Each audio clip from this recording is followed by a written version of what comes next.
Hello and welcome to the 7th and final day of the International Boxing Association's Asian Olympic qualifying event, hosted by the Kazakhstan Boxing Federation in their own capital city of Astana. This world-class tournament began with 139 athletes representing 28 international sports federations, all vying for one of the 25 Olympic places awarded across the 10 boxing weight divisions. Today is the last day of competition, 10 bouts to decide the gold medals in each weight, and a final chance to watch Asia's potential Olympic champions on their road to glory. Let's get straight into the action here in the Dowlet Sports Arena of Astana with the light fly, and the first of 3 Kazakhstan boxers to make these final rounds, and the hot favourite for the gold, it's fair to say. Birjan Zakipov goes up against the Japanese boxer Naoya Inoue. And what a start to these finals this promises to be. If you're a gambling man, it would be difficult to bet against the Kazakh boxer here. Zakipov has looked incredibly powerful and has dominated all of his earlier rounds, particularly the quarter and the semi-final competitions. Gorny of Romania is the referee for this first of 10 final bouts here in Astana. The red corner to the hot favourite Zakipov, the blue corner to Inoue of Japan. Ireland, Sweden, France, Morris, the judges' nationalities, and Birjan Zakipov, who won the Olympic test event in London last year, beating Zoirov, who he knocked out in the semi-finals here again in Astana. Inoue, well, he's had a pretty impressive run, with the referee stopping the contest in the quarterfinals and beating the Tajikistan boxer Vadoeva in the semis. So Japan in the blue, Kazakhstan in the red. Host nation looking for their first of a potential 3 gold medal strike here on their home turf. And Zakipov, who resides in Shymkent, very experienced boxer, and wants to get on with it nice and early here. Good exchanges from both in the early rounds, but point-scoring blows from the Kazakh. Zakipov in red. Every point score. It's a good brave start from the Japanese boxer. Nice combinations. He just tends to leave his guard a little exposed when firing those 1-2.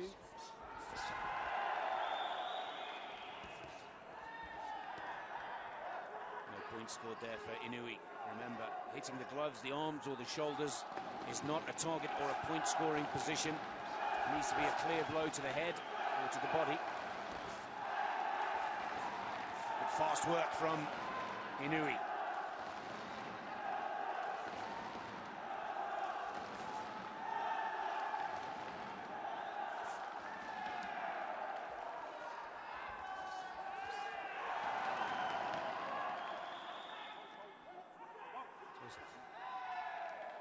Caution by the referee. It's not hit behind the neck. Orthodox boxer in the blue, southpaw boxer, of course, in red. Good combinations from Zakipov. Both boxers settling down now. The sizing up has been done.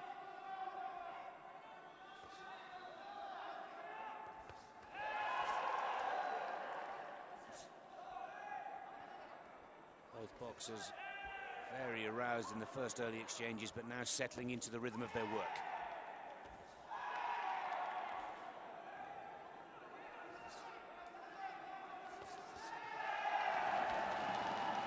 Oh yes, good left hand from Zakipov there.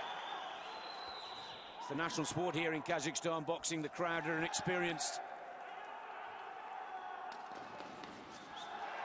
Cheer from the crowd.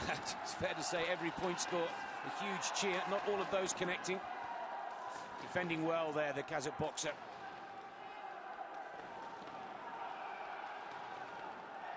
Likes to play a few hand games, the Japanese. In blue. Oh, lovely. Good work footwork from Zhakipov, mixing it up nicely. There's the end of the first round. Three-minute rounds, of course, in international amateur boxing. Good start for Zhakipov.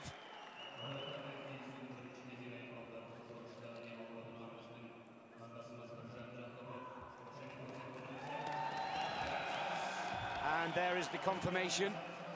Good start for the host nation and a good start for Birjan Zhakipov, taking the early lead.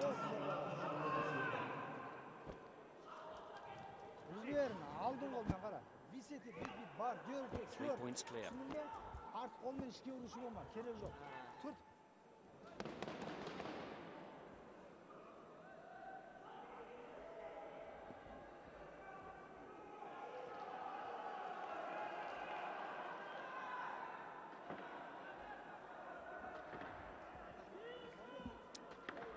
Second round, work to do now for the 18-year-old Japanese boxer.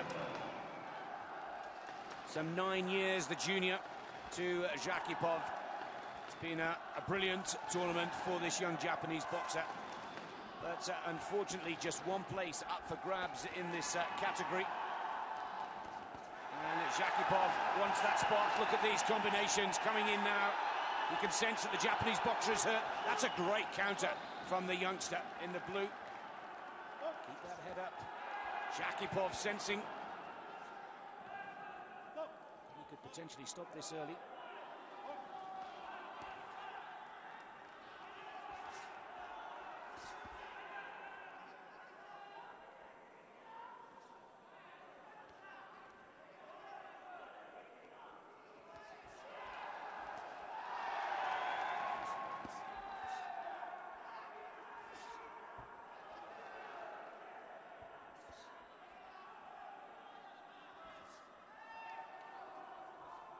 Searching with that right jab, good left hook there to the body from Zhakipov.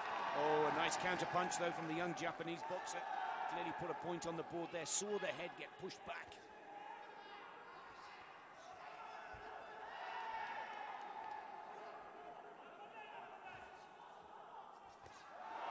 Good combination, 1-2, straight punches working well for Zhakipov. And again, right then left from the southpaw. And the counter-attack from the Japanese boxer just into the gloves of the Kazakh wearing red.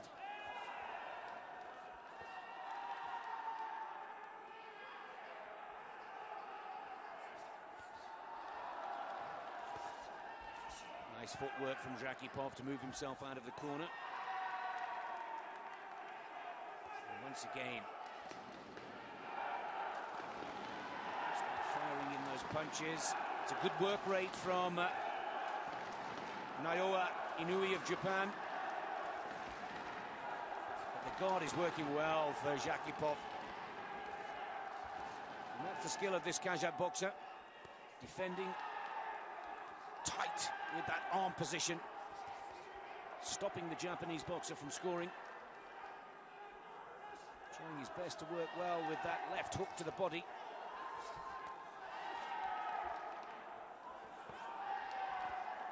Working well with the uppercut again, Inoue. You've got to give this teenager credit. He's tried absolutely everything in his repertoire to try and break that defense of Zhakipov. One or two of those getting through the guard. 10 seconds on the clock, just off in this second round. 15 to go, I should say.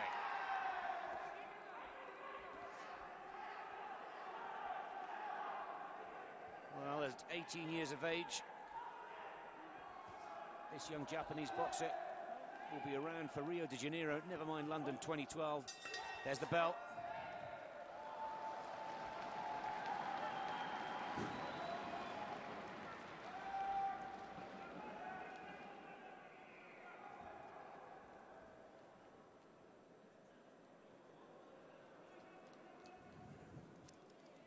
Well, Zhakipov now comfortably, or still just in the lead, I should say, 10-7.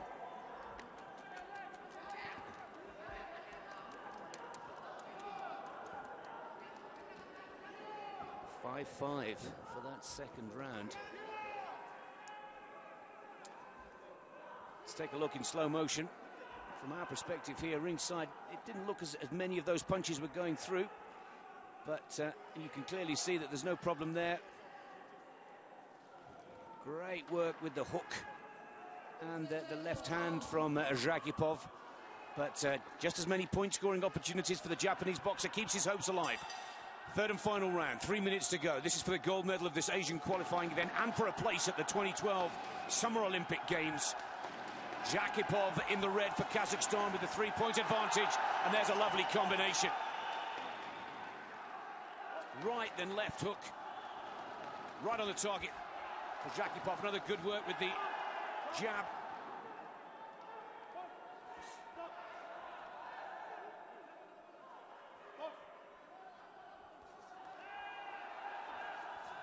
Just needs to be careful, Zhakipov, looking a little perturbed after drawing that second round.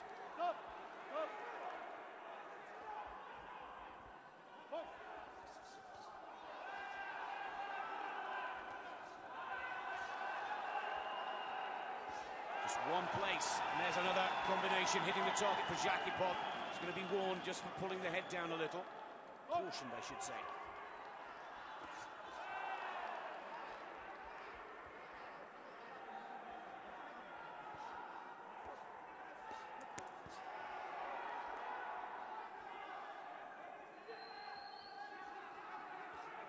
Zhakipov happy to go with the infighting here.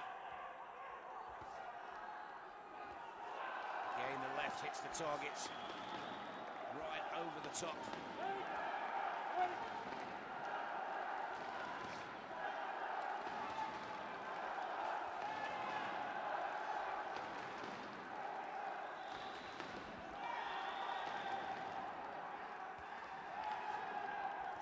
Oh, there's another great left hook from Zhakipov. Just when he needed it. Couldn't come at a more poignant time in the bout.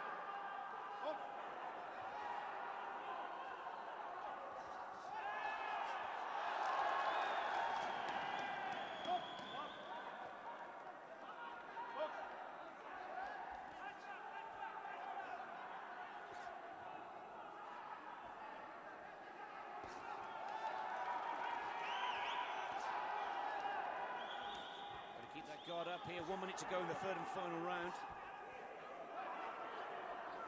That guard here in the commentary box just has Zhakipov ahead, but this young Japanese boxer in the blue, tenacious, hasn't stopped. He's taken an awful lot of punches from Zhakipov, and he's still working away. And working well with that uppercut.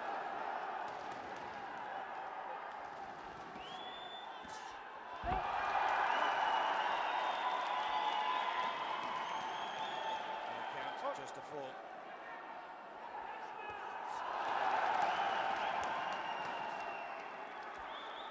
Well, that left hand for the southpaw in red has been effective, but he needs a few more just to be sure here. 25 seconds on the clock. Good in work from both boxers.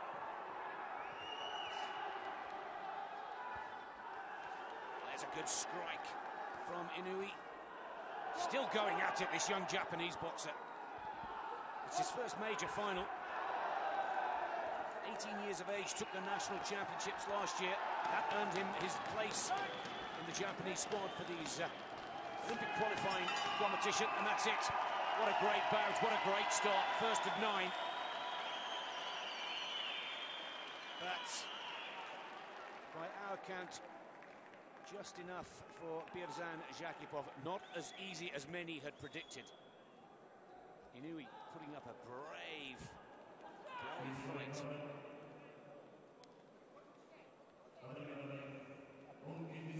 For the gold medal and for a place at the London 2012 Olympic Games to represent his country. Birzhan Zhakipov, first gold for Kazakhstan. First of a potential 3 here today. 16-11, the final score. Well, that's the news that the host nation of this event wanted to hear. But make a note of this young lad's name, Naoya Inoue of Japan. Just 18 years of age. It's the Olympics of 2016 in Rio de Janeiro where this young lad will look to make his name. But the experienced top-ranked boxer here in the men's light fly division Byrchan Shakipov takes the gold and books himself a ticket to London 2012.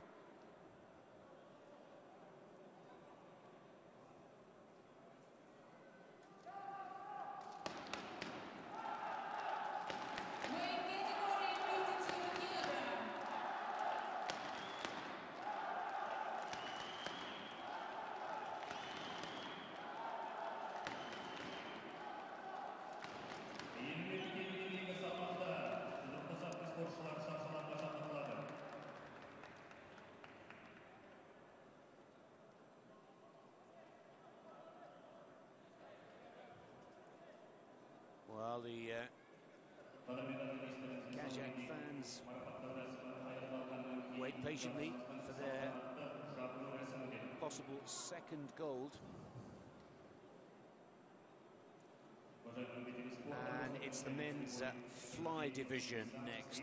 Ilyas Suleimanov from Kazakhstan, out of the Astana club here, goes up against Duksot Niambayar of Mongolia, and this will be a very difficult bout for the Kazakh boxer, as Niambayar of Mongolia looking very strong in his semi-final, a World Series boxing competitor for the Baku Fires semi-professional tour, of course, that has been such a success for the International Boxing Association over the past 2 years now.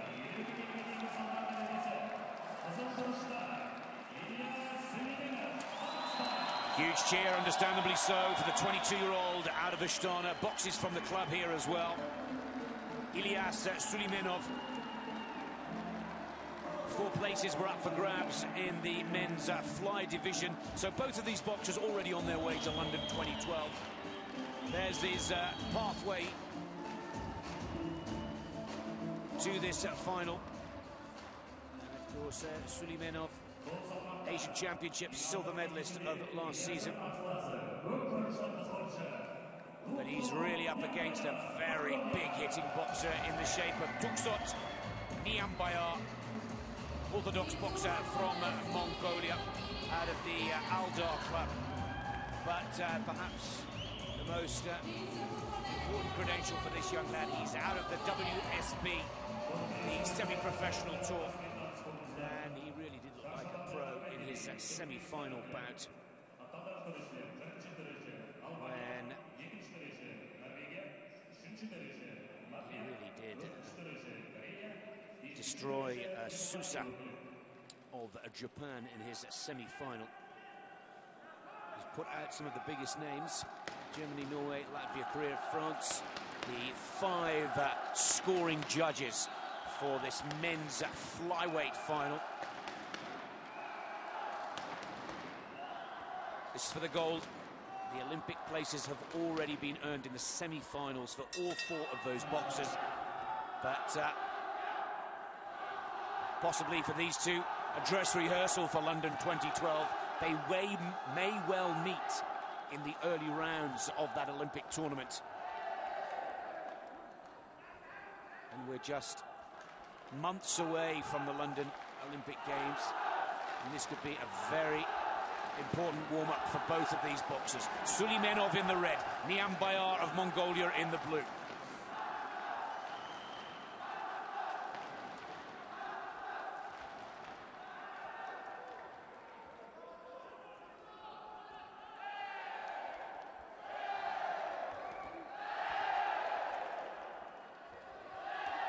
Good start for the Mongolian, putting the first points down on the board. Referee just asking to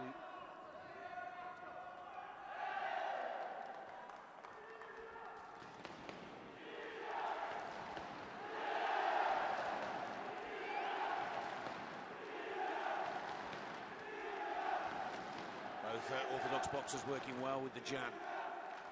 Very fast, the Mongolian.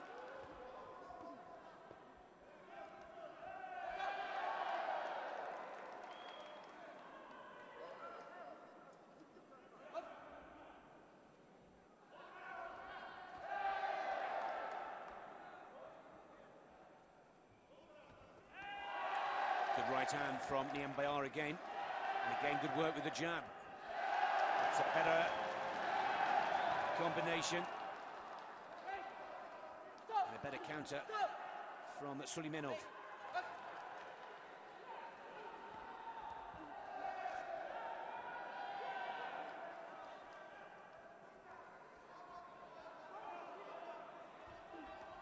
Oh, good jab work again. Great counter punch from Niambayar. It's a high-scoring first round here. A minute to go on the clock. Again, the right-hand hook, effective for the boxer in blue.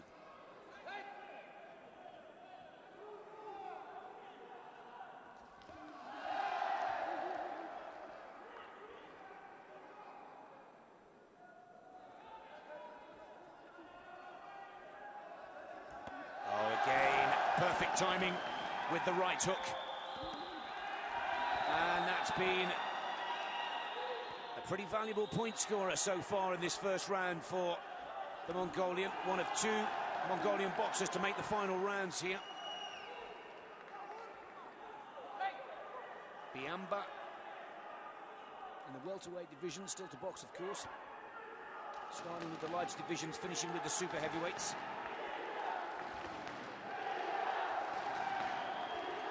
Well, tough start for Ilyas Suleimanov of Kazakhstan. Lots of support in the crowd. Oh, and the Kazakh just has it. 5-4. Very close indeed.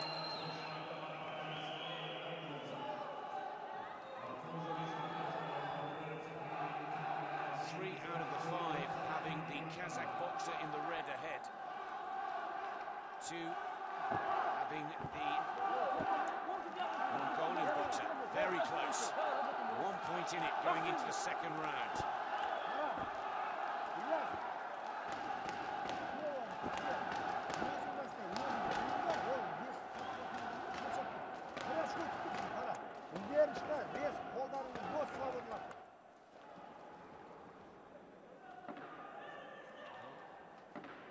Again, that right hand working beautifully for Niambayar of Mongolia, but clearly not enough. Suleimanov comes into the second round with a 1 point advantage. Referee just making sure that any liquids or creams are wiped clear from the face.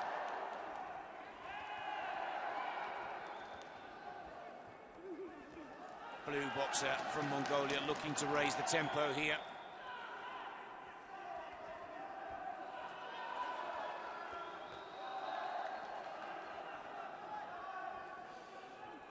Oh, good 1-2 from Suleimanov.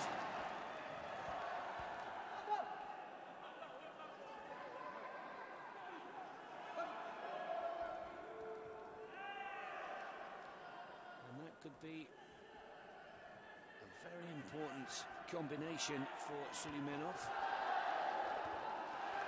Just looking a little deflated now, Niambayar. Again, hitting the target with precision now, Suleimanov. Slight height and reach advantage for Niambayar. But it's not affecting the Kazakh boxer's confidence or style.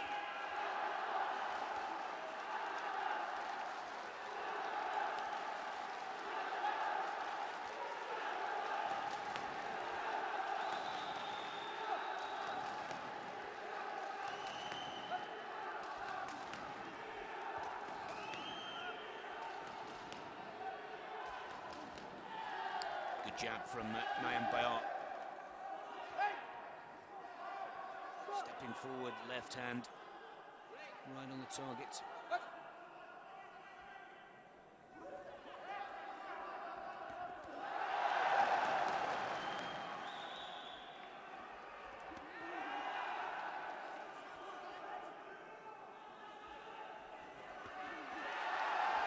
Well, not all of those getting through, but certainly one.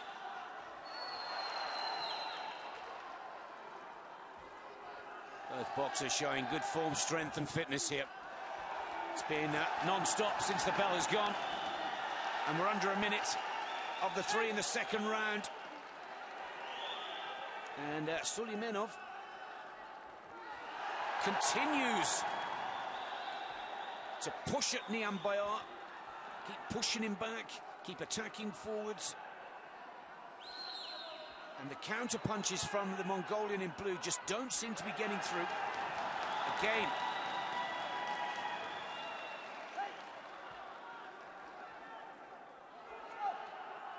Hive of activity from the blue corner and red corners. Keep those punches going.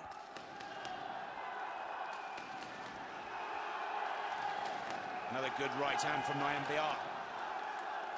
Just trying to open up that guard with the jab. Just touching, looking to put the big one through. A few seconds left now on the clock for this second round.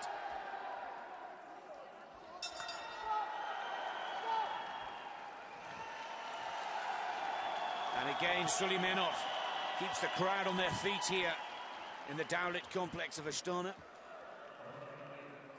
8-6 for the second round, 13-10, 3 points clear.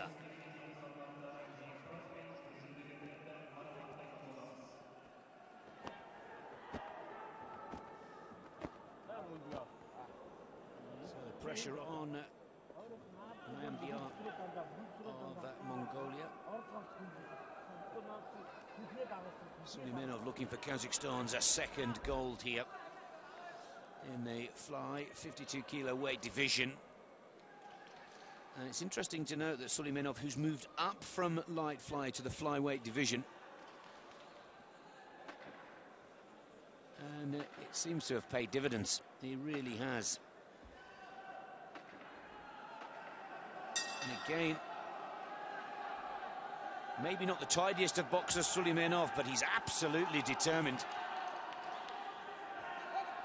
And the Mongolian, Niam Bayar, very technically strong, tight with that guard. But Suleimanov has kept those punches coming and has broken through, as he does again with the nice 1-2 combination. Puts 2 points on the board right at the start of the third round. Remember, Niam Bayar of Mongolia is trailing by 3. He's the one that's got to put down a big round here.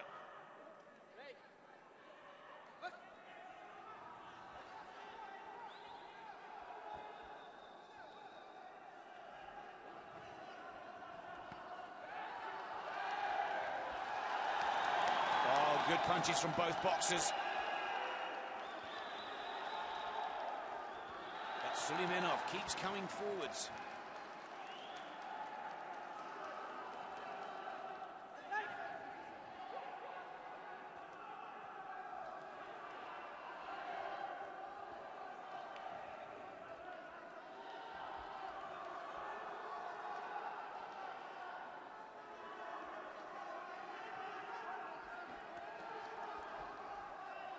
Good footwork from Suleimanov in the red.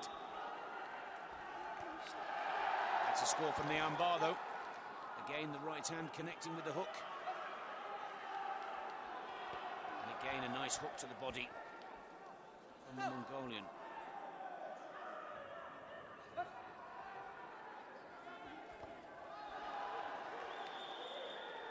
This is where the boxer in blue now needs to start raising his game. He needs to finish with a good flourish here. Strong set of combination punches.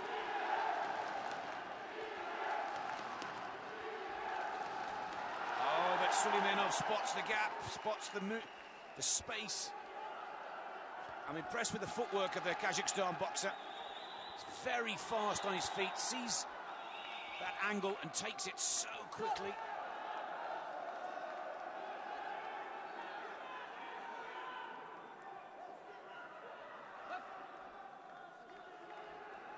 Under a minute left in this men's flyweight final.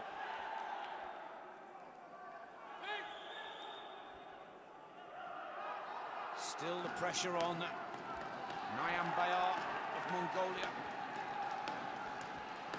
The jab work.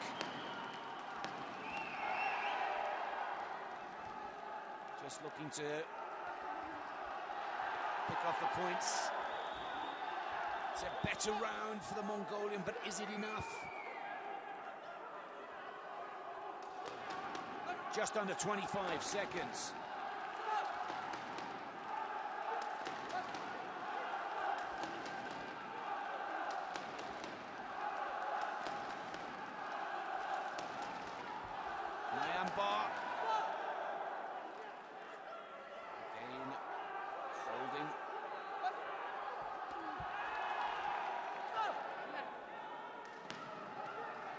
8 seconds left on the clock. It stops every time the referee stops the bout, remember. Good right hand from the Mongolian with just seconds to go. But is it all in vain? There goes the bell. Much better third and final round for AIBA, but trailing by 3 coming into that last 3 minutes. Not sure whether that's enough. It could be gold medal number 2 for Kazakhstan. Suleimanov putting in the better work in rounds 1 and 2, holding off in the third.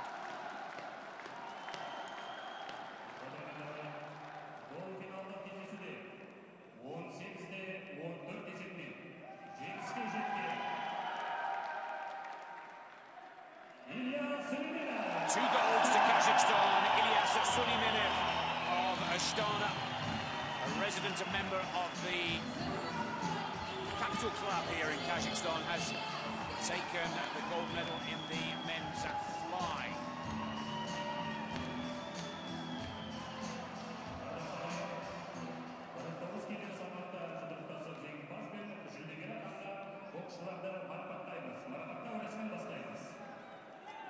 Well, first 2 golds of the day. Going to the Kazakhstan Boxing Federation.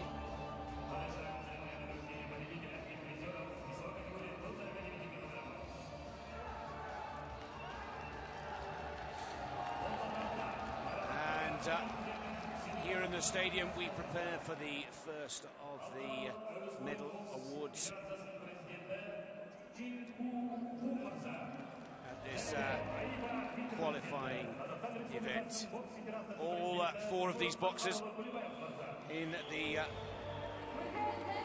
fly division heading to the Olympics, just 1 in the light fly. Well, a great shot on the right of your screens there of Dr. Wu, the AIBA president, and alongside Dr. Wu, Mr. Kulibayev, the AIBA vice president and president of the Kazakhstan Boxing Federation. AIBA president awards the first gold medal.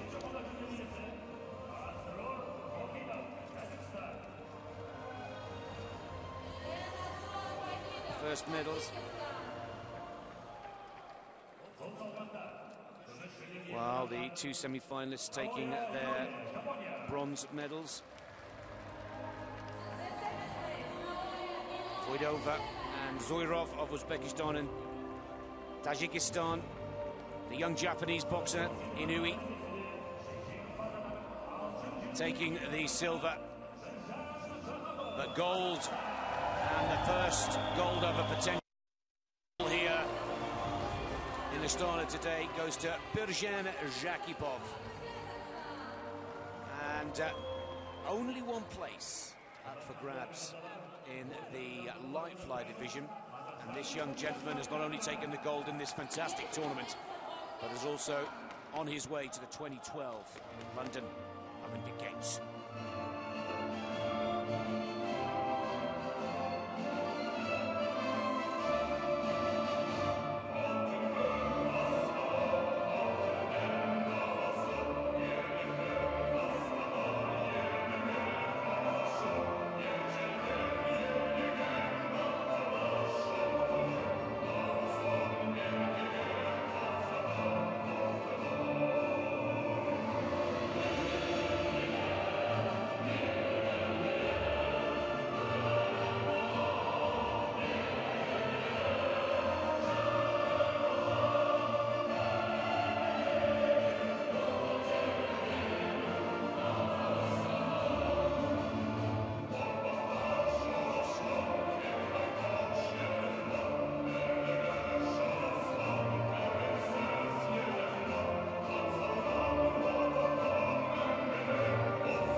Congratulations to all of the medalists. Time to pose for a photograph or two.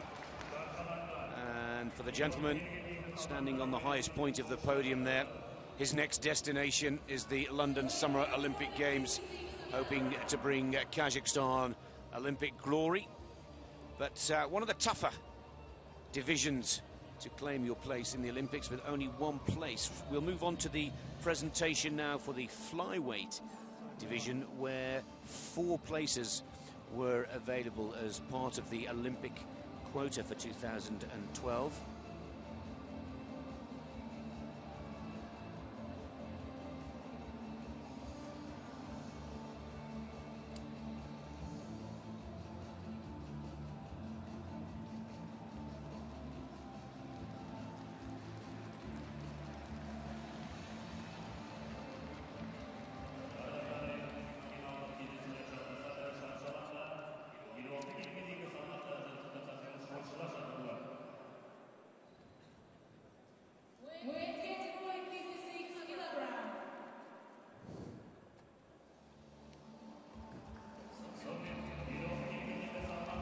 Well, we move on to the next weight division, the bantamweight final for boxers at 56 kilos maximum in weight.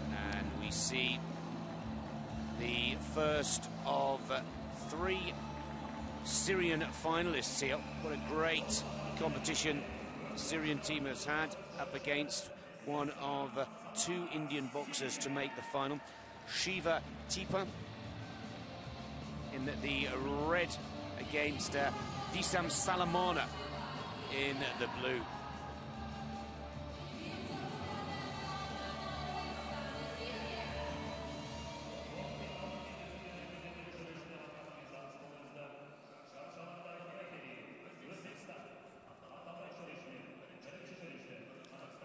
Three Olympic qualifying places available, so both these boxers have already earned their spot to the Olympic Games.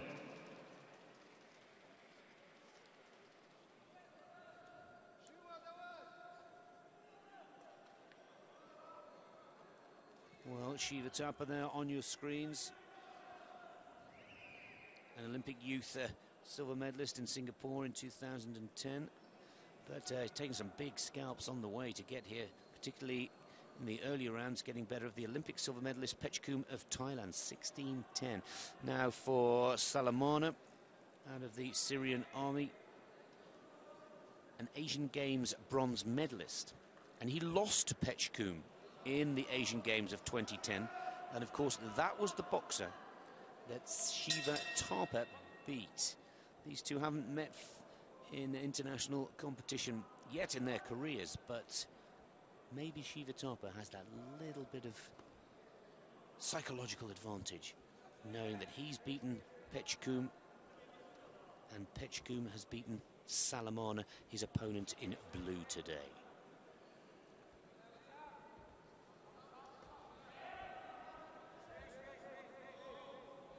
Nice feint work from Salamana. Shiva Thapa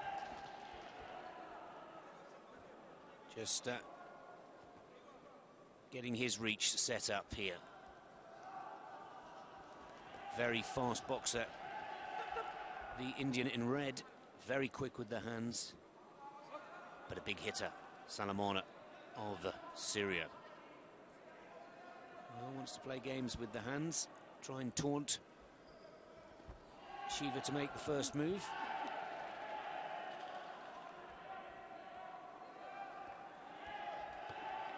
And there is that fast jab from Shiva Thapa. Once he gets his range, Salamana will need to keep that guard high.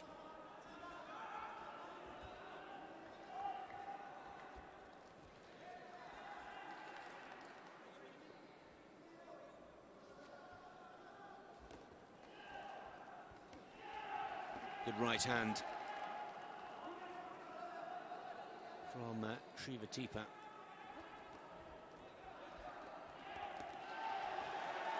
Both boxers exchanging scoring point or scoring blows there. A good combination from Shiva Thapa, but an immediate counter from Salamana.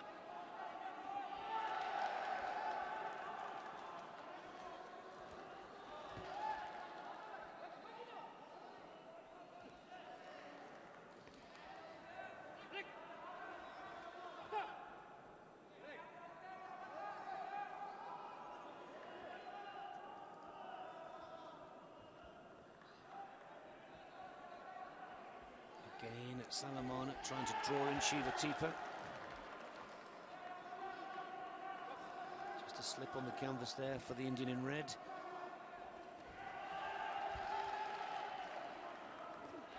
Good uppercut there from Salamana, but an immediate attack from Chapa. Difficult style, Salamana. Syrian boxer in blue.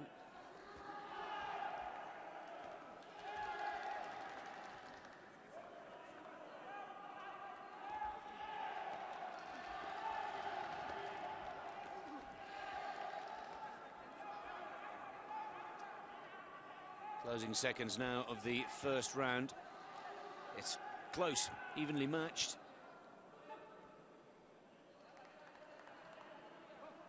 There goes the bell.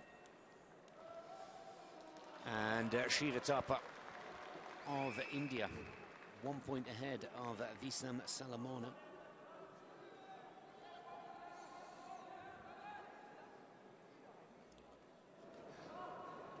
Looked a little nervous in the early exchanges, but settled it quite nicely from 1 minute 30 onwards.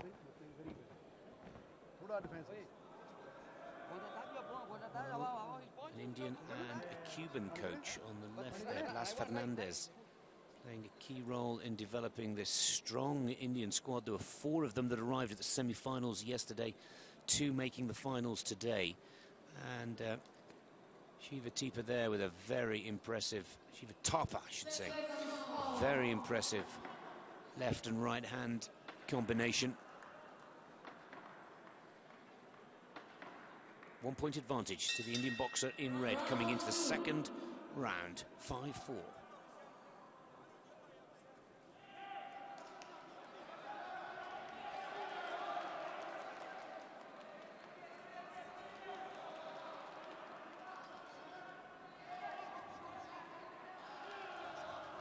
Salamana looking to raise his game now. Good start for the Syrian.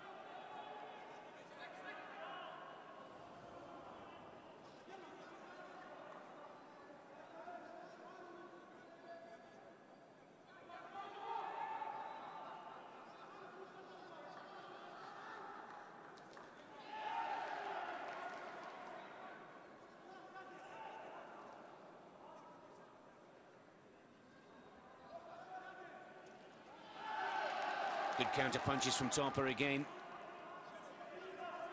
Inside the left jab of Salamana, putting the points down.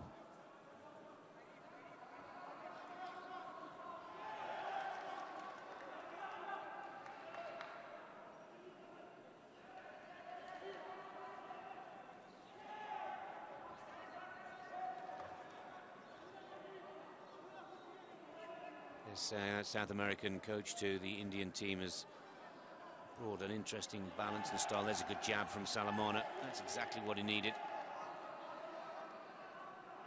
And again, better 1-2. Uppercut, just getting through the guard there as well, with the right from Salamana. Again, very close, as to be expected in the final. Salamana cautioned for just holding.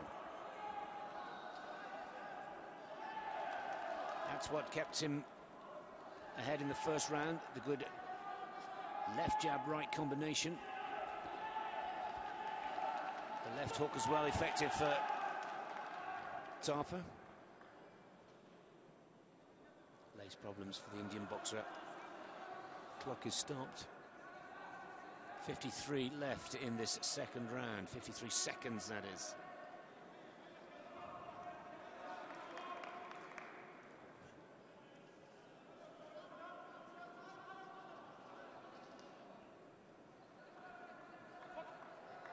Well, both these bantamweight boxers brimming with confidence after impressive semi-final performances. And Salamana looks to be coming out on top when there's more close infighting.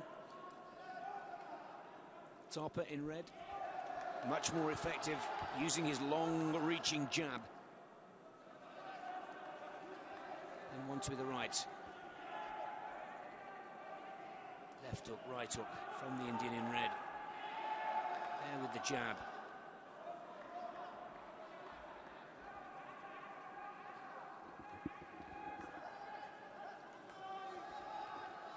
There's another good 2 points on the board there for Tarper. But Salamana.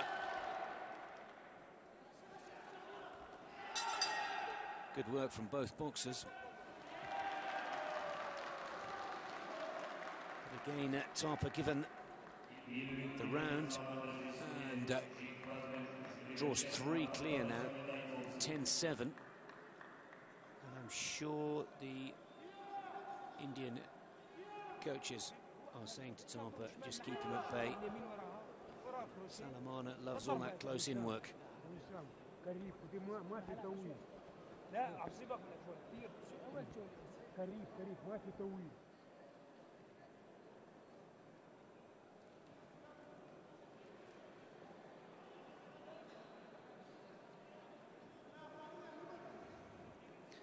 Third and final round. Seconds on. 3 minutes to go. India's Shiva Tarper 3 points clear in this, the bantamweight division and final of this Asian qualifying event. Both these boxers already on their way to the Summer Games. As we said right at the beginning of this bout, there's absolutely no reason whatsoever that they may both meet each other in the early rounds. And well, Salamana throwing absolutely everything at this now. What an amazing start. Everything to go for and nothing to lose. Knows that he's trailing by 3.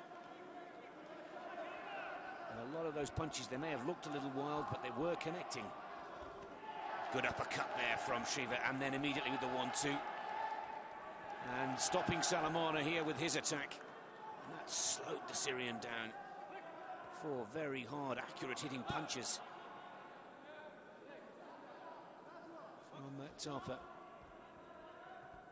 Salamana tries to open that combination with the uppercut, not quite effective. Again, the jab, so accurate.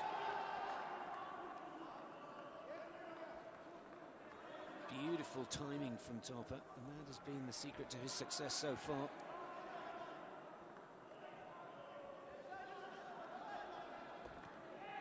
Sees that attack coming, makes the move. Great footwork as well from the Indian boxer. Uppercut to the body, not quite through the guard of Salamana.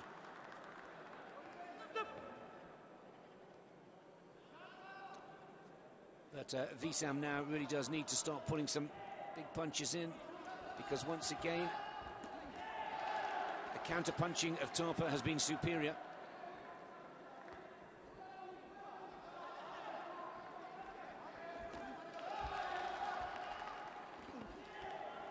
No shortage of commitment from Salamana, but at the moment he's just slightly been outboxed by Tarper.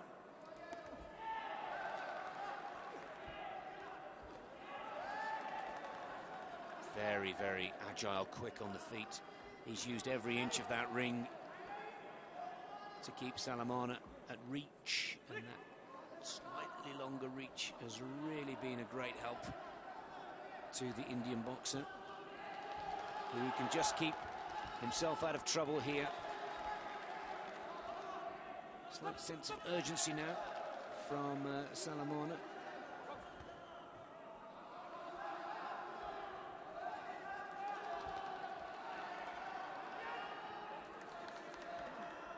Absolutely no shortage of commitment, but again, Salamana walking onto the right hand of Shiva Tarper there.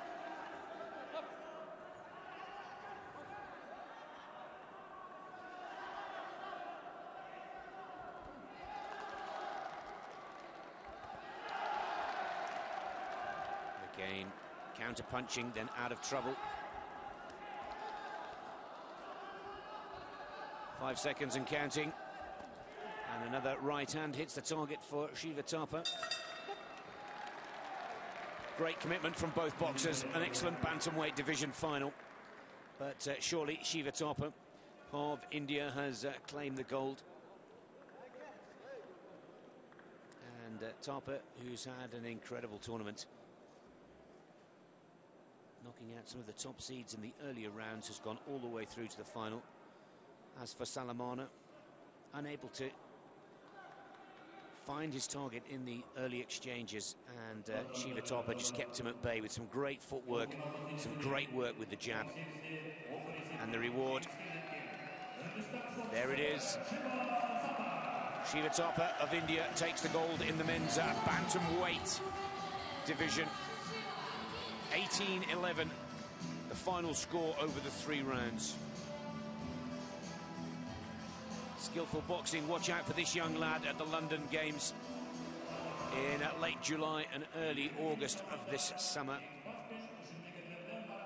Shiva Thapa has done his confidence the power of good by taking the gold here today.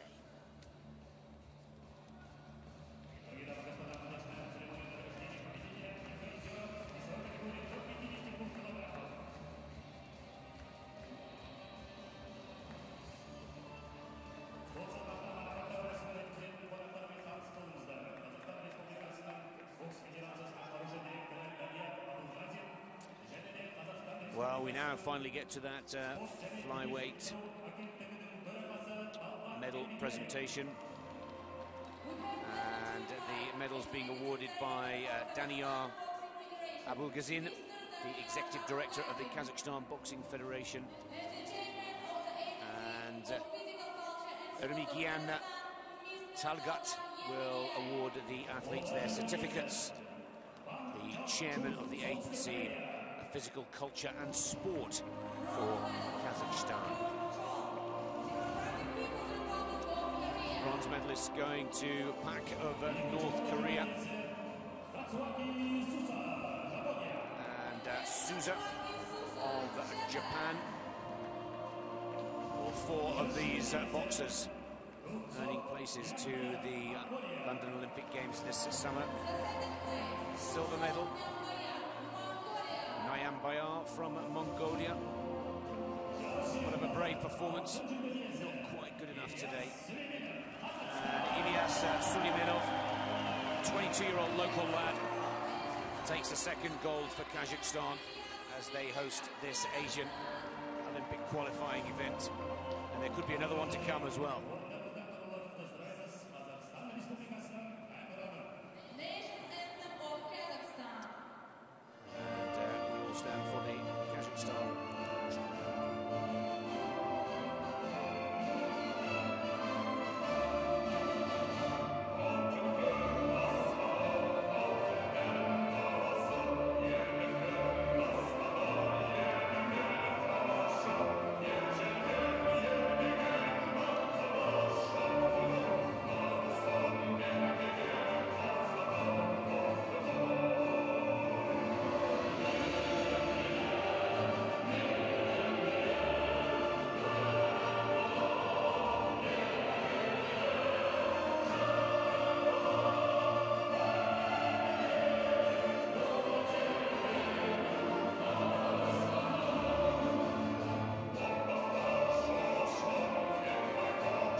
Congratulations to Ilyas Suleimanov taking the gold in the lightweight division.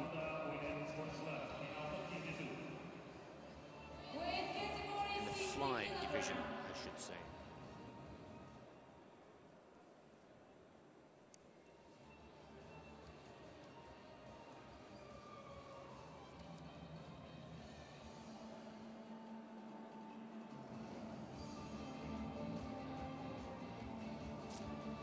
So, lightweight division next to be contested. China go up against the Philippines. Charlie Suarez up against Lui Guang from China. Now, Chinese boxer in the red and the Philippine boxer in the blue. Chinese boxer southpaw. Charlie Suarez, an orthodox boxer.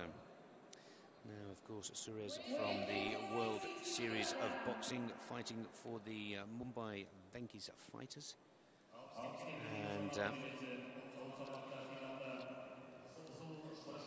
an important note for all of you WSB World Series of Boxing fans, it has now been confirmed that the men's team final will take place at the London XL Arena on the 2nd of May, and the individual championship finals on the 9th of June in the actual venue that will host the London Olympic boxing competitions.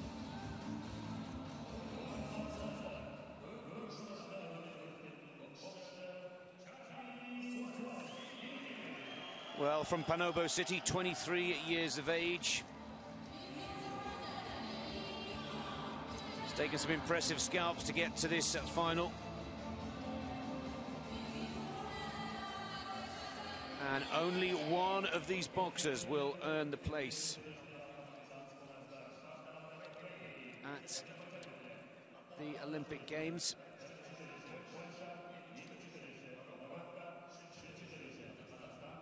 Will it be China? Will it be the Philippines? Well, Louis, one of 3 Chinese boxers to make the finals here today. Charlie Suarez, the one and only Philippine boxer to make it to the last round. 60 kilo, the weight division here. Lightweight is the category. There are your judges. 5, remember, point-scoring judges. The average of each of the scores is taken on each of the 3-minute rounds. Filipino boxer in the blue, and you can see the taller boxer Louis for China in the red.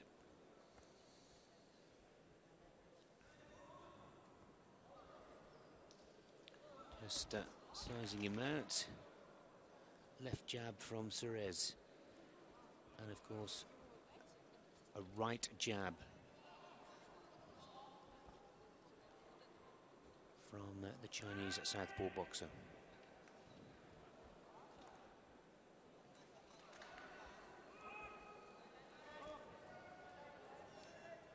Let's see some boxing, boys, says the referee. Enough sizing up now.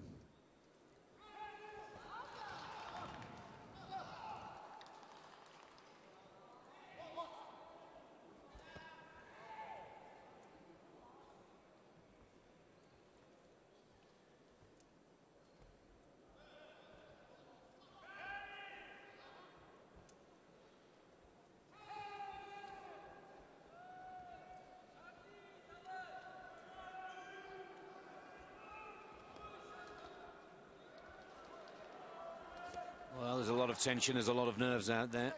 The atmosphere is electric, I assure you. And both boxers not quite confident just yet. Each waiting for the other to make the first move, as they are ready with the counter-attack.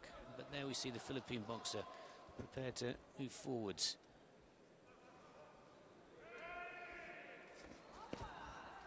Good combination from Louis. Possibly the first point score of this opening round.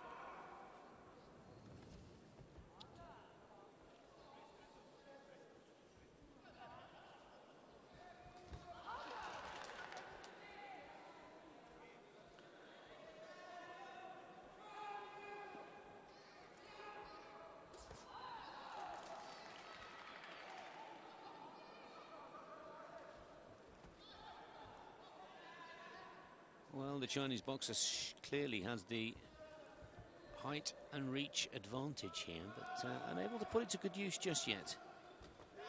There's a good strike from Suarez.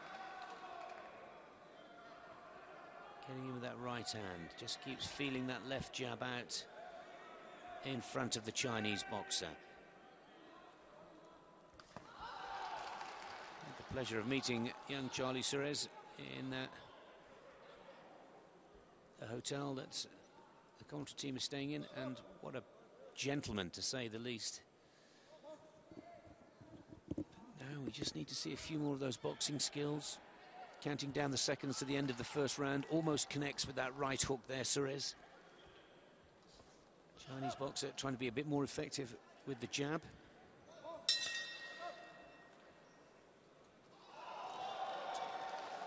Well, quite a surprise and some cheers from the crowd to see the Chinese boxer 3-1, and each and every one of the 5 judges agreeing that Louis was putting in the better work, and that's the jab that has been the point-scoring tool for this gentleman throughout the competition. 30 years of age now. His last chance to make the Olympic Games in his amateur boxing career, I'm sure. An Asian Games silver medalist and a 2012 Chinese national champion in this weight division. Suarez is going to have to start getting a little bit closer, a little bit more infighting required to try and score points here, because that's a very tactical play from Louis in this first round to take a 2-point advantage over Charlie Suarez, who I have to say was the favourite of the 2 boxers prior to this final.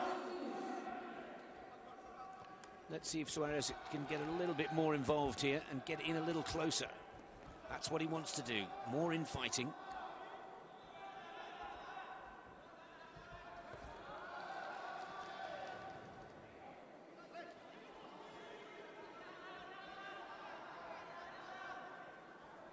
Louis happy just to... Good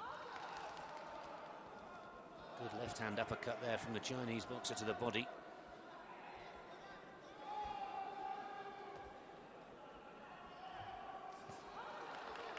Starting to frustrate the Philippine boxer now, Louis. Quick stop of the clock. Lace issues for Louis.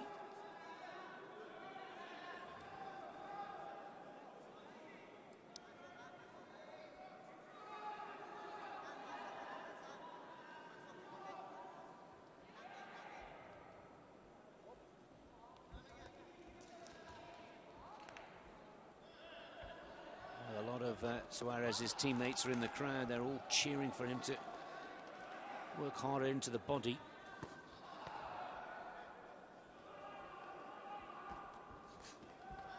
No shortage of punches and tempo here from Suarez, but he's just got to get in that little closer. He's just out of range, and that's good footwork from the Chinese boxer. That step forward with the jab, but then the feint.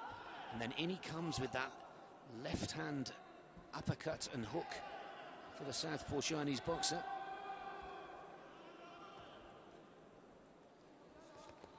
That's a better punch. Finally gets one through there on the counter, Suarez. Right-hand screw up onto the chin.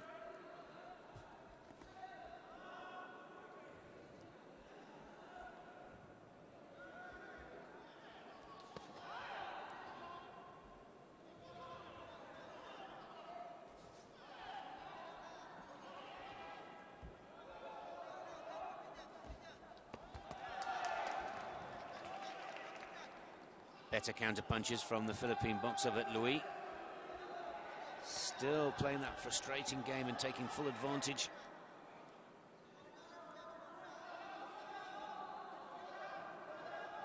Of that left hand. There it is again. Through the guard of Suarez.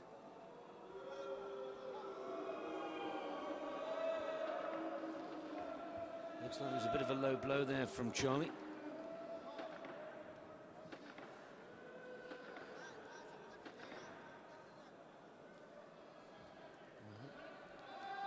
Given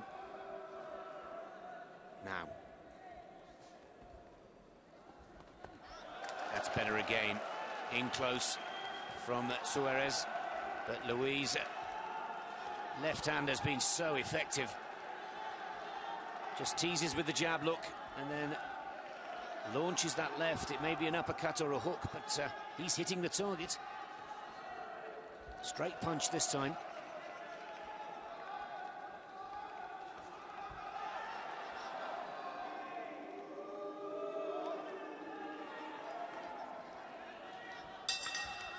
End of the second round. And quite an upset here in this lightweight division. There you see again. Second round goes to Louis of China. And a big surprise to see Charlie Suarez of the Philippines now trailing by 4 after 2 rounds. You can see the frustration on the look of the Philippine boxer's face. There's the low blow there. And it was that referee was on the wrong side of the ring to actually see it. But didn't deter the Chinese boxer. 4 points clear. Third and final round. And again, just about everybody here ringside had got Charlie Suarez as down as a gold medal cert, and this will be the first big upset of the day.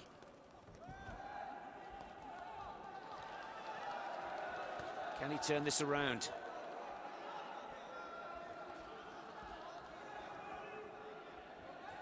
Well, one questions why Charlie Suarez didn't box like this in rounds 1 and 2, and he wouldn't find himself with such a mountain to move.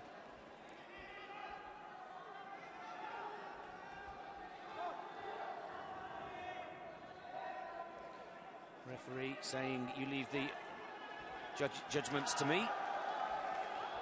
Louis, just a little verbal there with what he thought was an infringement from the Philippine boxer. But as you can see, as expected, as he's got to, Charlie Suarez getting in as close as he can. He's got to risk a bit here if he's to have any chance of clawing this match back. And of course the gamble is being caught on the counter.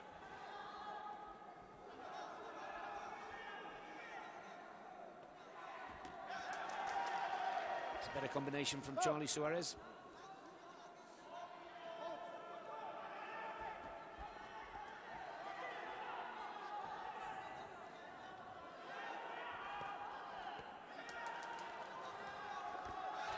That's a good jab, and again, and 2 good combinations. Almost straight punches, and there's another 2-3 points put on the board. Can Charlie Suarez pull this out of the ashes?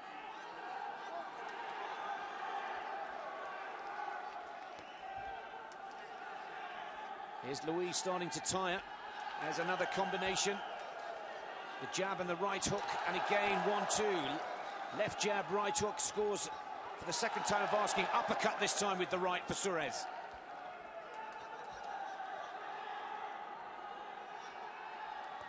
Again, why didn't the Philippine boxer put this kind of performance in rounds 1 and 2?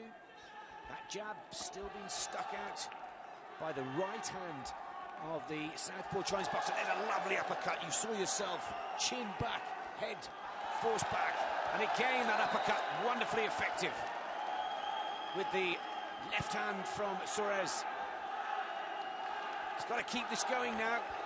Louis can sense that the Philippine boxer is going to take it right to the wire.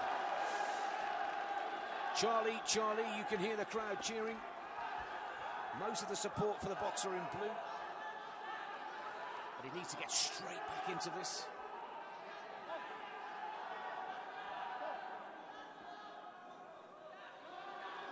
Louis.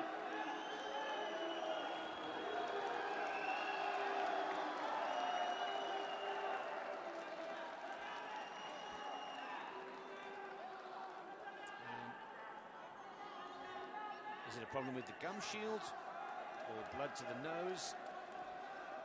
One thing that Louis is doing here is that he's stopping the momentum that Charlie Suarez had certainly picked up there. Inside doctor on the scene immediately.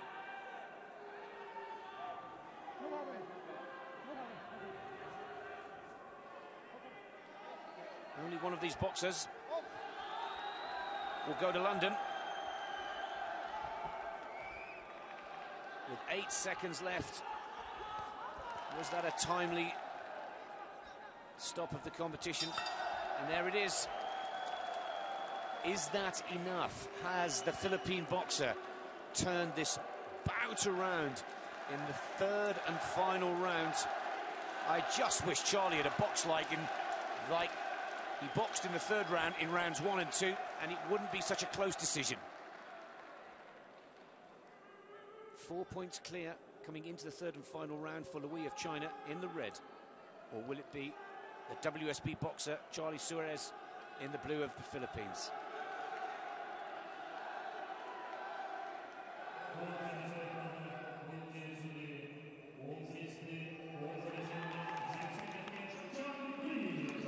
Oh, and it is Louis Chang that has won it.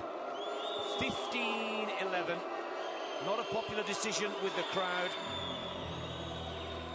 But Charlie Suarez left himself way too much to do in that third and final round. Louis Chang of China, 30 years of age, books himself a spot at the London 2012 Summer Olympic Games.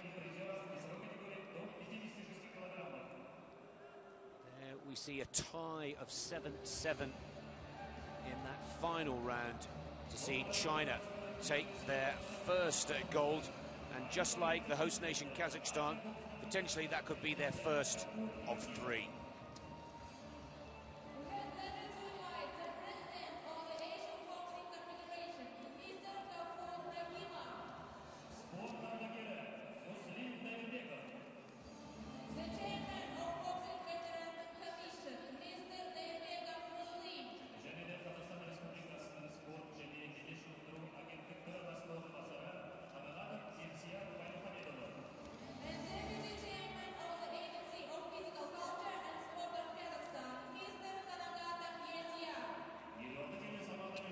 So the medal ceremony for the men's lightweight division.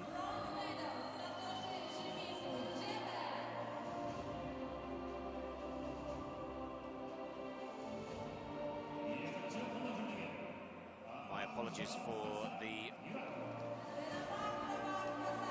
bantamweight division. Medals awarded by Mr. Rakimov, the AIBA vice president, and the Darbekov Muslim, chairman of the Boxing Veterans Commission, and Kanagatov Elazar, deputy chairman of the Culture for Sport of Kazakhstan.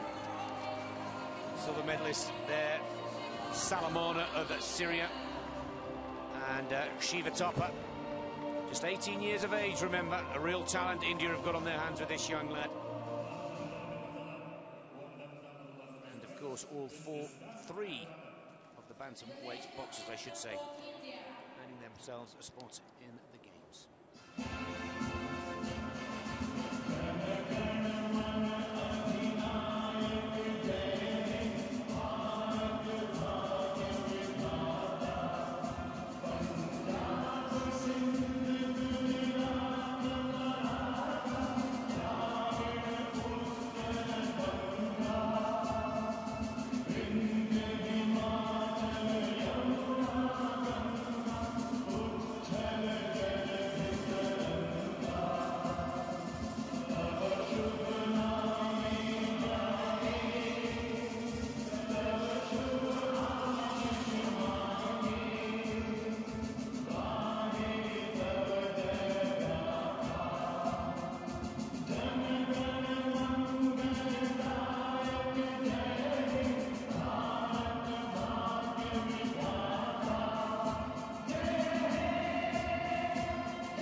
Well, the final of the light welterweight division.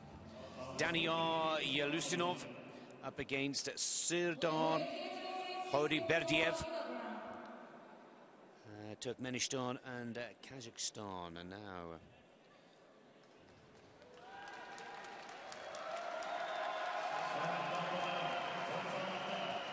let's take a closer look at the two boxers in this next. Yelusinov of Kazakhstan, just 21 years of age.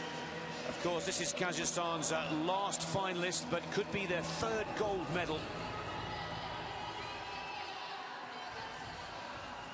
Uktamon Ramonov was an impressive win for Yelusinov.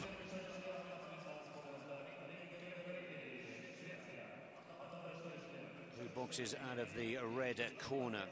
Now, the Kazakh boxer goes up against one of the finest from Turkmenistan. And next to be paraded into the arena will be Serdar Hodiberdiev. And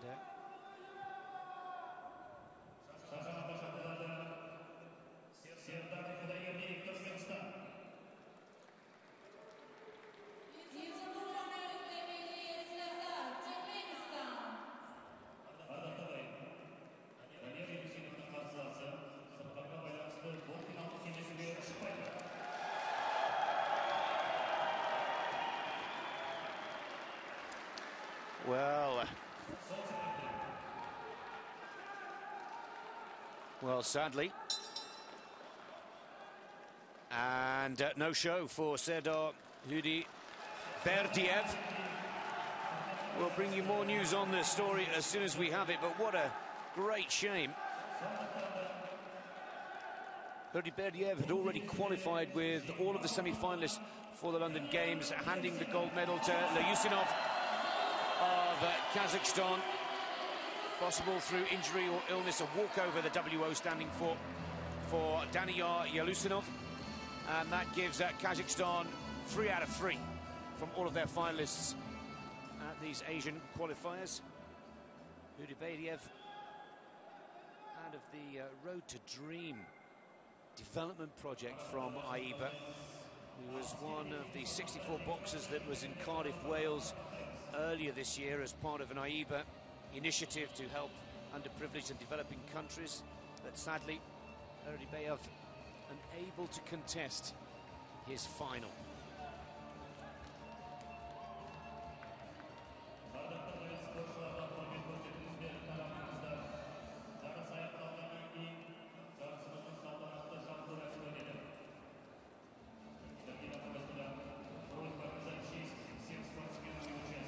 Well, that brings us on quite quickly to the next medal ceremony for the men's light division at 60 kilos.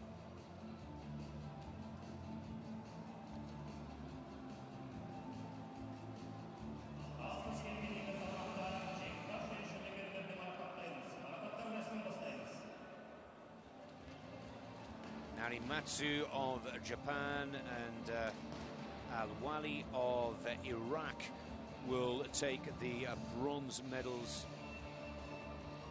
Silver to Suarez and the gold to Louis of China. And Louis taking the one Olympic qualifying spot by taking the gold here today. Well, the medals will be awarded by Mr. Chang, an AIBA executive committee member. And Shakai Yuri, the vice president of the Kazakhstan Boxing Federation, will also award the top athletes their certificates.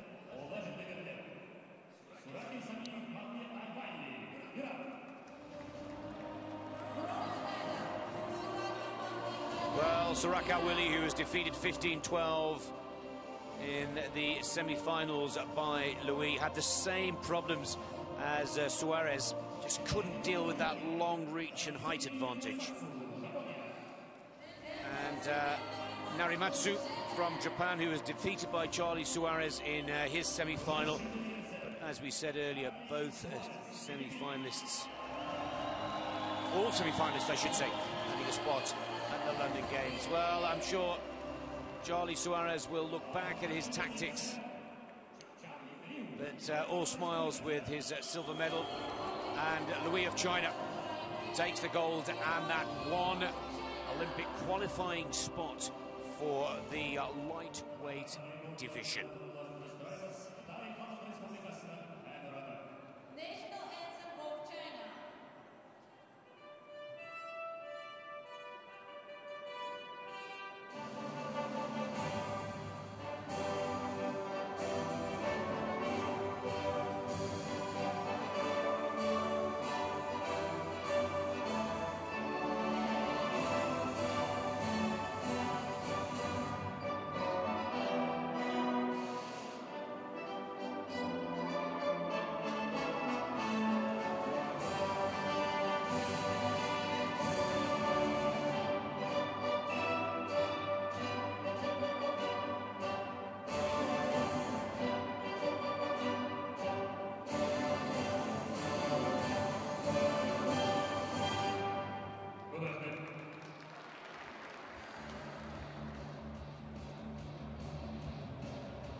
Congratulations to all of the medalists in the lightweight division. Louis claiming the Olympic spot. And we turn our attentions to the next bout here in the 69 kilo weight category, welterweight as it's known. And once again, China in the spotlight, looking for their second gold, and like Kazakhstan, could potentially take 3 here. Tufshinbat Biamba of Mongolia up against Maitutusun Jong of China. Chinese boxer in blue and Biamba of Mongolia in red.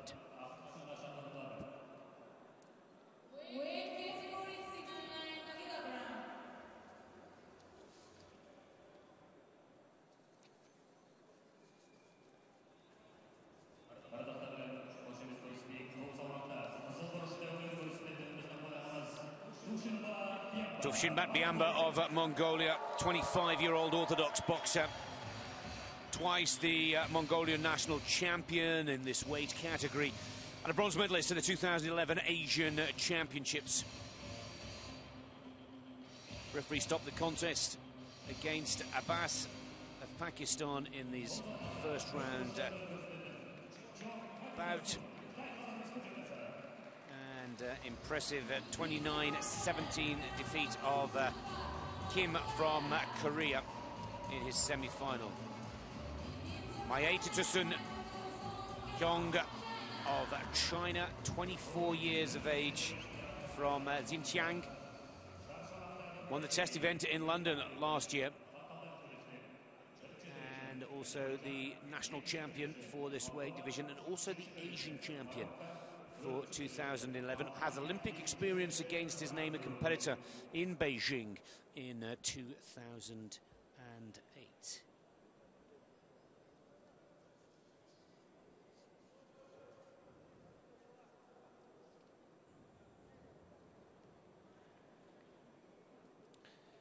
Well, we can bring you news from the previous bout that the walkover, which was awarded to Yulusinov, was due to an injury of Hudaberdiev from Turkmenistan, unable to contest the light welterweight final. Welter is next.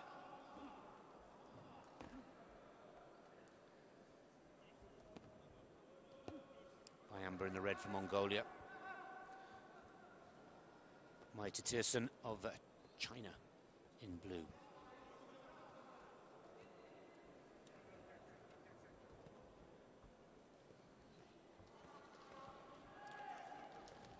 Good body work and a good jab from Biamba in the early exchanges. Tight with the guard.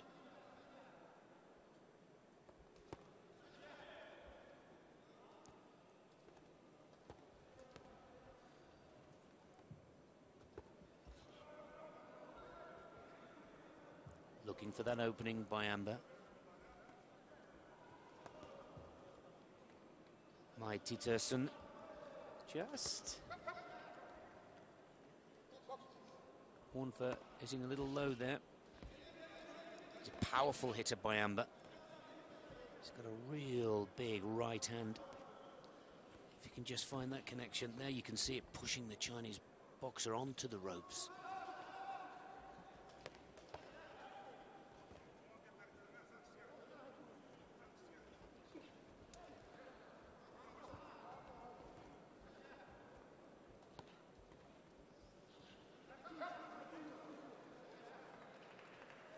Just using the shoulder, not to referee Gallagher's liking from Ireland. Good jab work. Might not be the hardest hitting punches, but they were point scoring punches from the Chinese boxer in blue. And that's exactly how his teammate Louis won the last bout.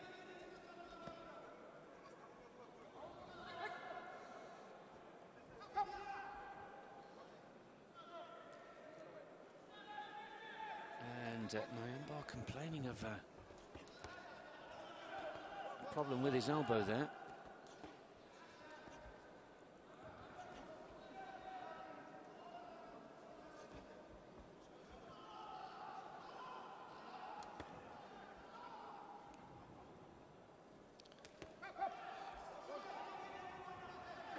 Again, by reaching this final.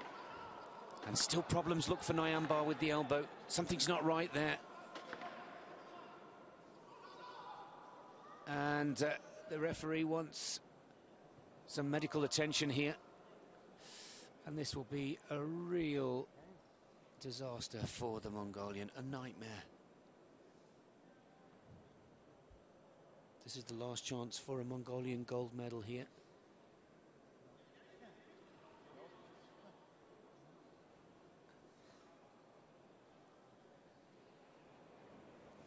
Clearly in pain. Pain? Yes, pain. Do you have pain? Do you have pain? Yes. Sore? Yes. Yes. No, okay, no more. And it looks like the refs had to say no more. Michael Gallagher of Ireland has said enough's enough. An injury sustained. It looked to be to the elbow, or to the joint of the elbow at least. And what a disappointment for Tufshinbat Biamba of Mongolia. And it's another gold for China. Mighty Tursun Hyong.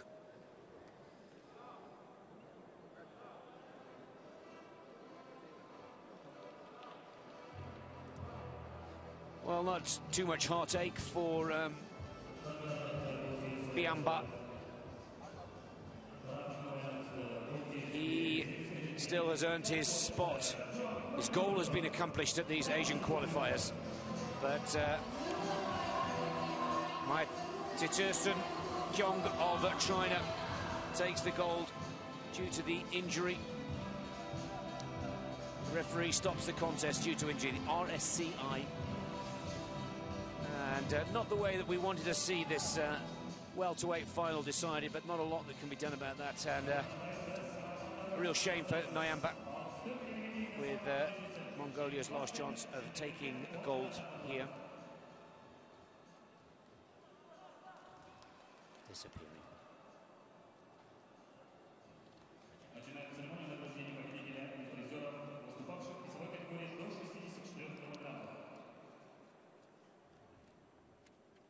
So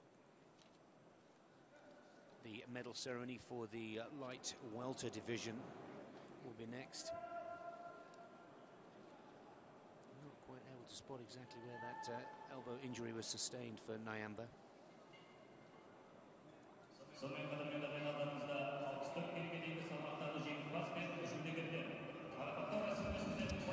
the medals will be awarded by Mr. Tibor Kulibayev, the AIBA Vice President and President of the Kazakhstan Boxing Federation, and the certificates by Mr. Serik Konobayev, AIBA Executive Committee member.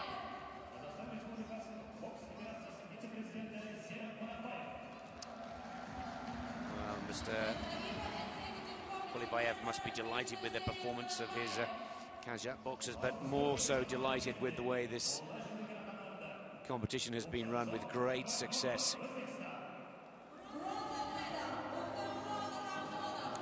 Rakhmonov of Uzbekistan taking the bronze. All four of these boxers qualifying for the London 2012 Games. Talut Banfi from Iran finishing third. Huda Badiev of Tajikistan sustaining an injury and unable to fight. Daniyar Yelusinov of Kazakhstan. What a disappointment, what a shame for the boxers more than anything else, and particularly for Huda Badiev of Turkmenistan. And Yelusinov makes it 3 from 3 for Kazakhstan. All of their boxers in the finals here today taking a gold medal position.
The local crowd given exactly what they'd expected. 3 finalists in the 10-weight divisions and 3 gold medals for the host nation, Kazakhstan.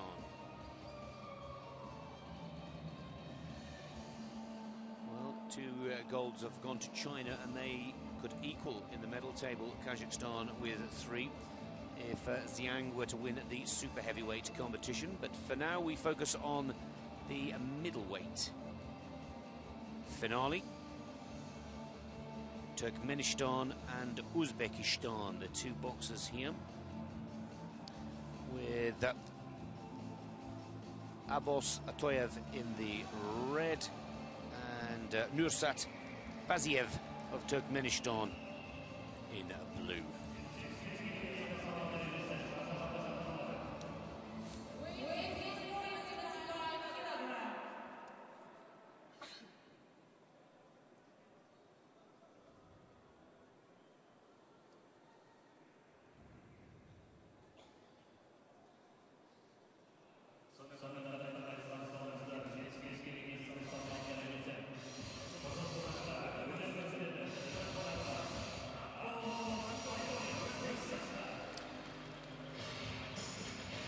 Well, twice a world champion in 2009 and 2008, already qualified for the Olympic Games, and a participant in the Beijing Games 4 years ago. This is Abbas Atoyev, 25-year-old Uzbeki national champion. And his opponent, 6 years his junior, Nursat Baziev from Turkmenistan. Just 19 years of age, 2012 national champion.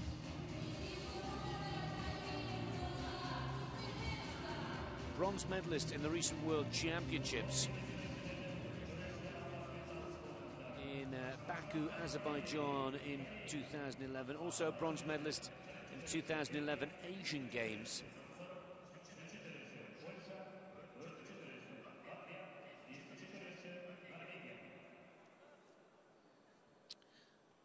So the experienced Uzbek boxer goes up against the young rising star from Turkmenistan. And Baziev, by far with his most difficult opponent in this competition. Baziev coming through to this final by beating Singh of India, Vijender Singh, 10-7, very close bout. And in comparison, Atoyev 13-2, getting the better of Tajikistan's Nazarov.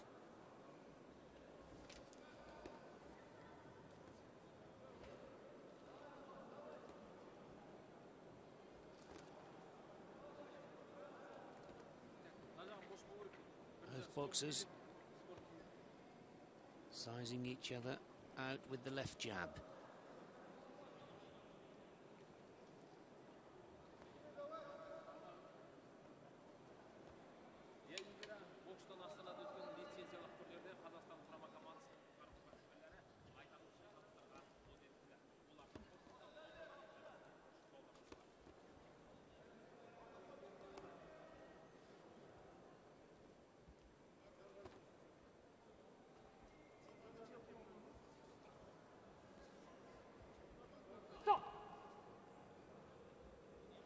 Let's raise the tempo.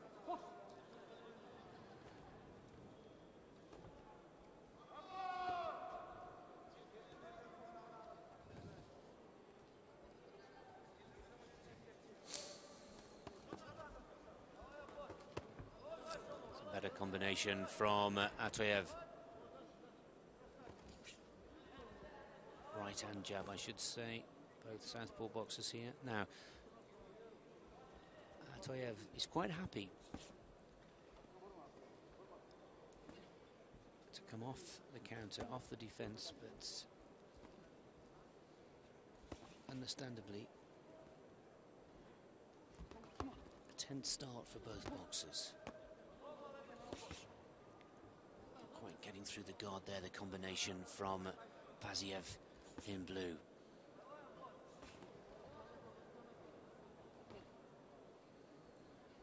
Turkmenistan has Yorbanov in the light heavy category as well.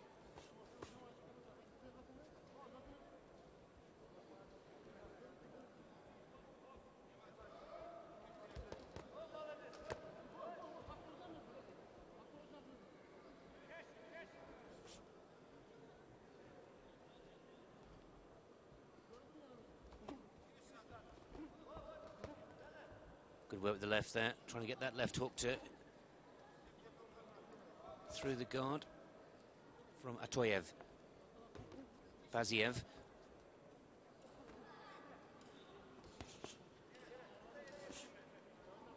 Puts the jab through with the right.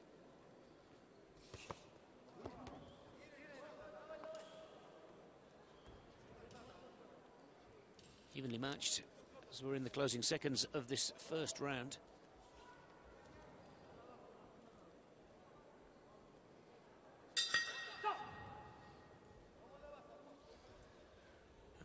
And no points scored from either boxers. Well, the first scoring judge had 1 point each, but the mean average across the 5 judges has both boxers at 0-0. Atoyev needs to draw on some of that experience now. Just about all of these punches going into the guard of both boxers. Right hand jab, not quite getting through. Big left from Atoyev. Seconds out. Unable to connect with Paziev of Turkmenistan. Second round.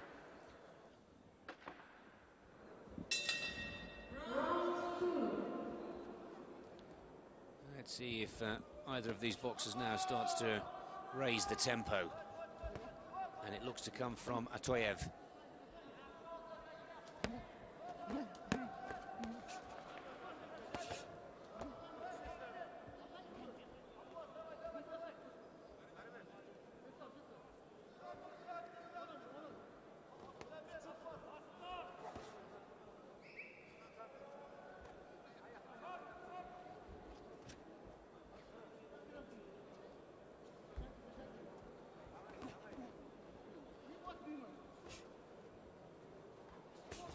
Oh, uppercut seemed to get through there. With the right hand, jab, then an uppercut.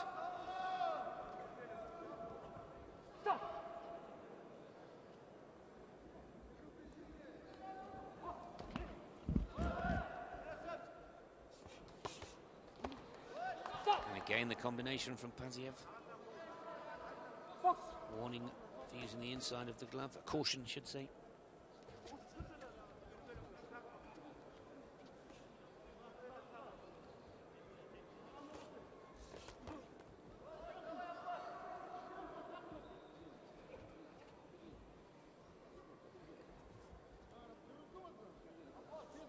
Paziev been effective with that left hand hook and uppercut. Just needs to make the opening with the jab. And there it is again. Good combinations from Paziev. The more effective of the two. Atoyev starting to look a little frustrated here. But the young boxer from Turkmenistan, certainly for me, the more promising and the more effective shots. Again, the 1-2 combination from Atoyev into the guard.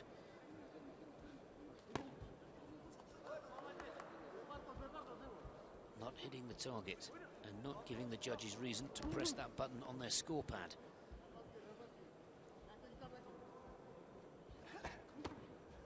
Showing good maturity here, Paziev. Some 6 years the junior to his counterpart. Trying to put it down to the body as well. There's a good 3-punch combination.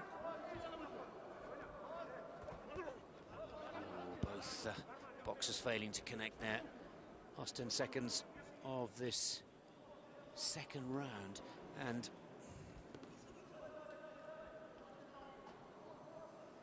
Paziev, for me, more accurate with the punches. 2 or 3 clear ones. But our judges have Atoyev just 1 point clear. Very close indeed.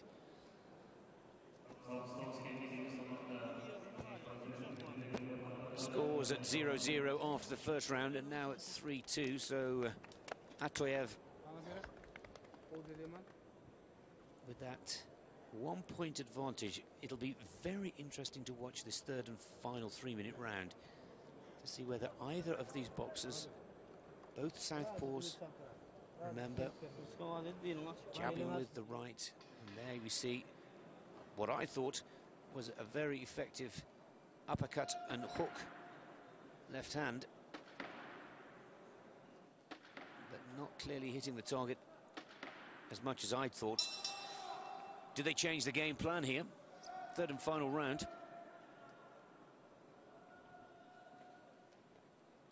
Just 1 point in it. It's anybody's for the taking, this gold medal. Evenly matched. A tactical bout from both boxers.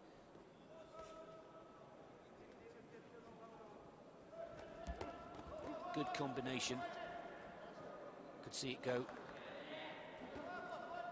either the red or the blue boxer's way.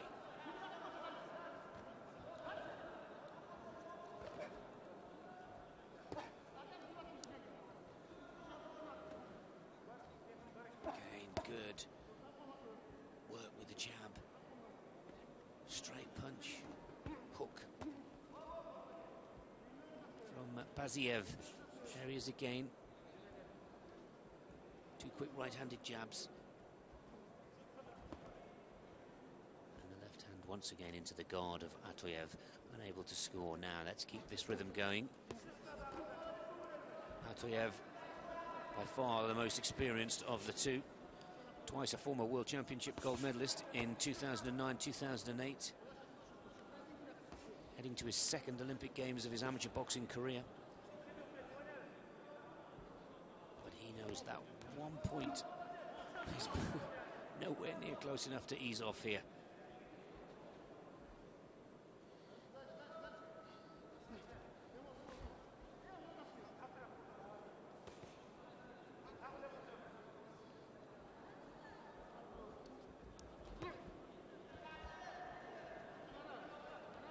Trying with that left hand hook this time, Atoyev. Just getting through with the jab.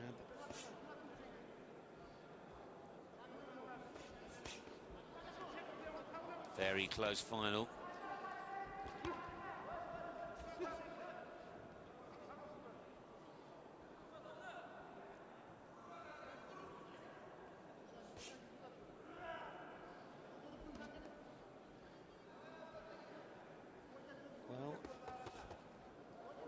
Again, Paziev, 4 punches, but all of them into the gloves and arms of Atoyev.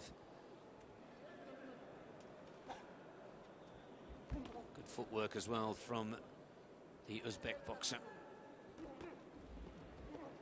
Oh, is he getting through here? 10 seconds in the third and final round. Still as close in this last exchanges as it was in the first. Not a huge point scoring contest. And there's the bell. I can safely say as a commentator I'm happy to leave that one to the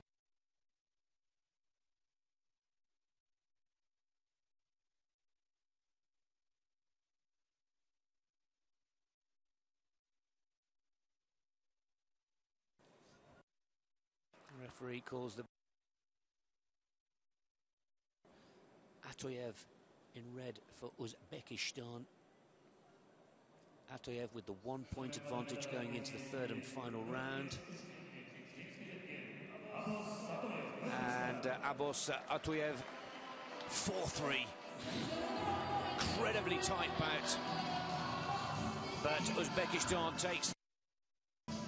Both of these boxers will be representing their countries at the London Olympic Games this coming summer. Late July and August at the XL Arena, all the boxing competitions, of course. But Atoyev just doing enough. Look how close that was. No points at all in the first, 3-2, and a draw in the third and final round. Unlucky for Paziev there. And Uzbekistan takes its first gold of these Asian Olympic qualifying competitions.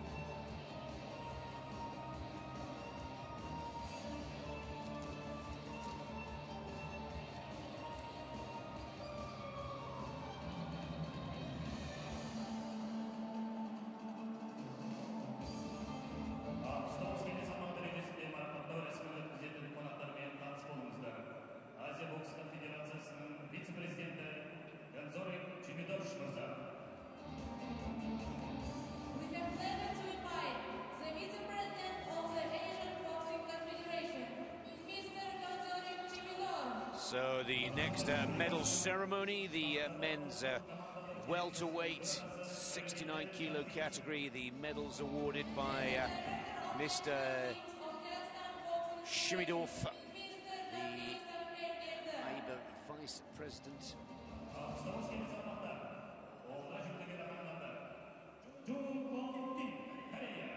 The Asian Boxing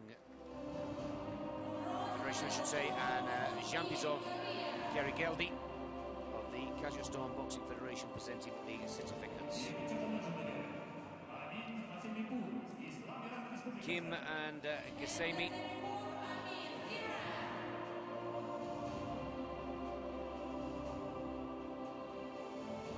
taking the bronze medals. Biamba of Mongolia, Tufshinbat Biamba taking the silver medal.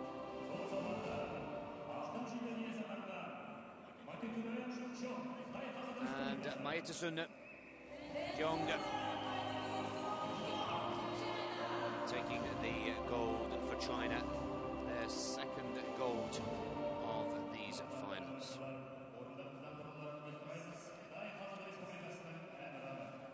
National anthem of China.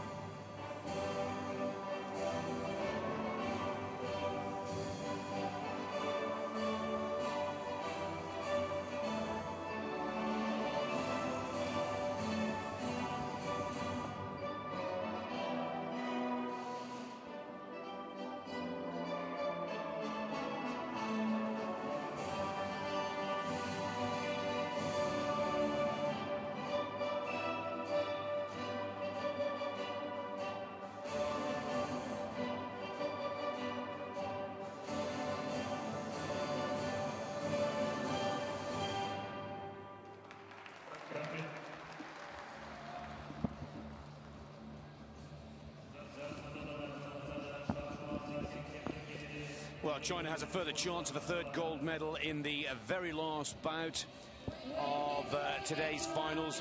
The super heavyweight, when Zhang goes up against Sumar Gusen of Syria. Promises to be a cracking finale to our competition here in Astana.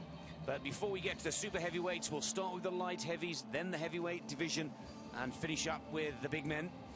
But for now, it is India up against Tajikistan. Sangwan of India going up against Kurbanov in the 81 kilo division.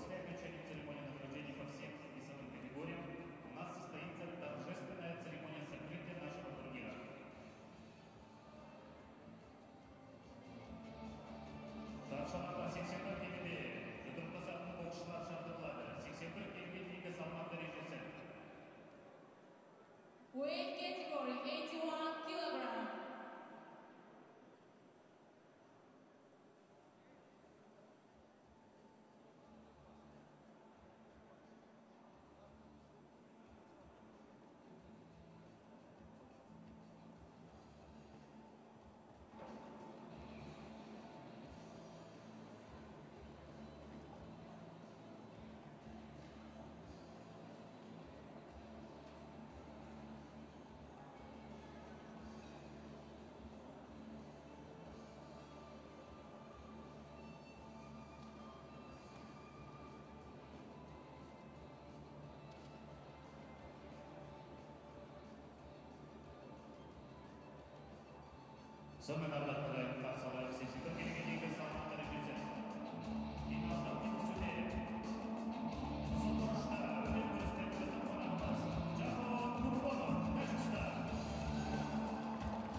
So, boxing in the red corner, Yakon Kurbanov of Tajikistan.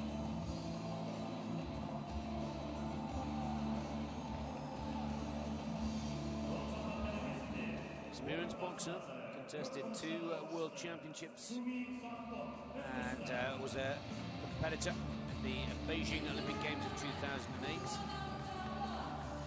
Some 7 years the junior Sumit Sangwan of India, 81 kilo light heavyweight orthodox boxer. And at the blue corner, just 19 years of age, 2011 Indian national champion.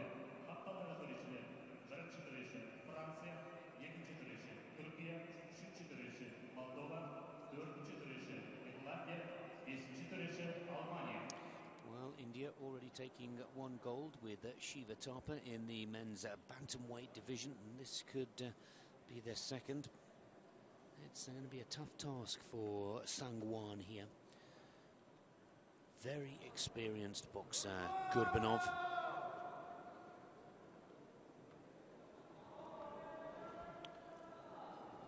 by reaching this final. Both of these boxers confirmed places at the London Olympic Games.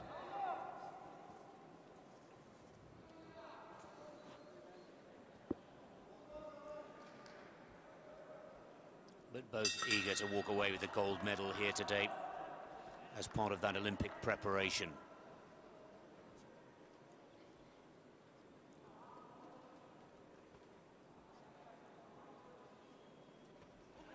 Sangwan, a very fast boxer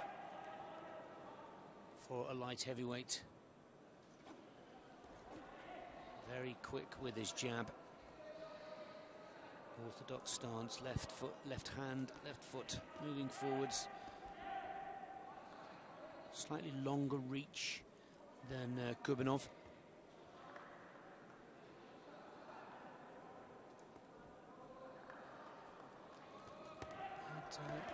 Kubanov has seen many come and go over the years.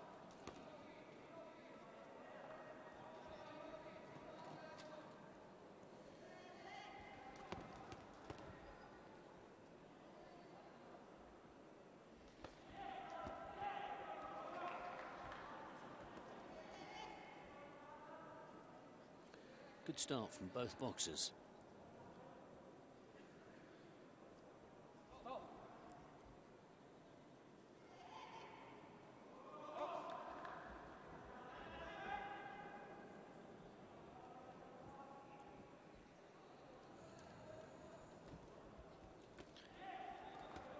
Good jab work from the Indian boxer in blue. Finding his range. Kubanov stands his ground.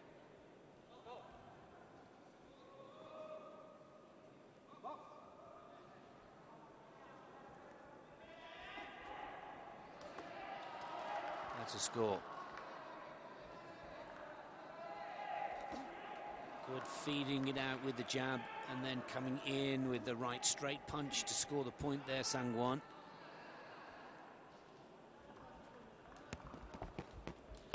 Combinations, but mainly into the arms from Kubanov in red.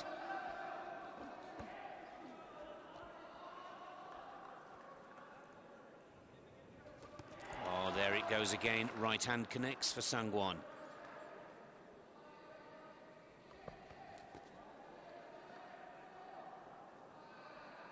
Four-punch combination from Kubanov, not getting through the guard at all. And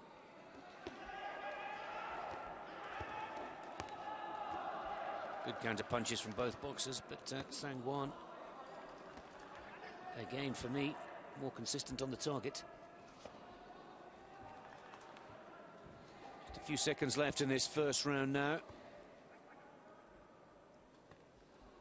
Good start for both boxers.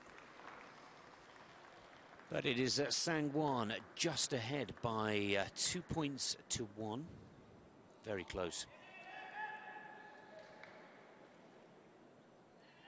All of the judges, or 5 of the point-scoring judges, having the Indian boxer ahead of Kubanov.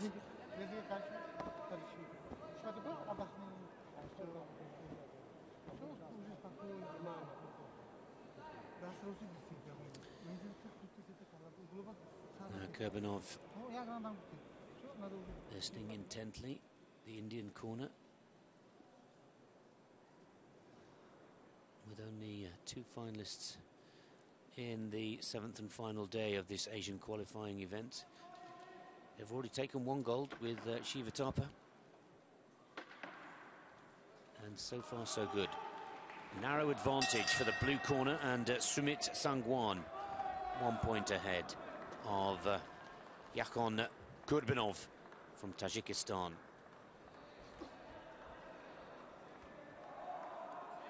Clearly he see it, Sangwan sticking with the same tactic. Good straight punches, 1-2 combinations. Feathering out that jab looking for the opening for the big right punch.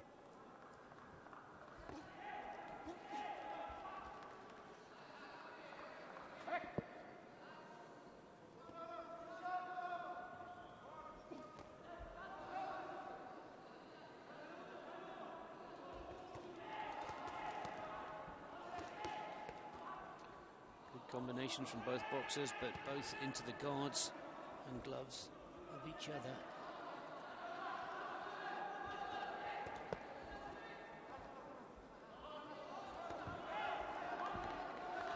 Kurbanov forcing Sangwan into the corner. He needs to use his footwork to get himself out of trouble here.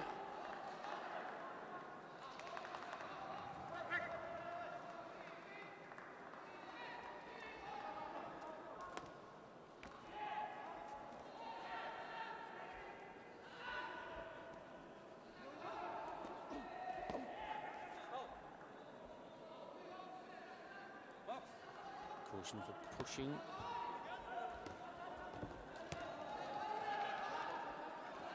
Kurbanov stepping forwards in every exchange here now, and slowly but surely opening up that guard. Good jab from Kurbanov there. Good right to the body as well with the hook. Sangwan taking another jab to the face.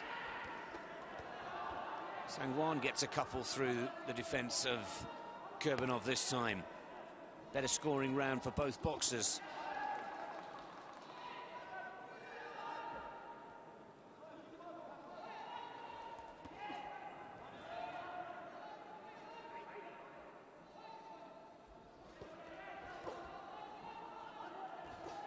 Good light footwork again from Sangwan.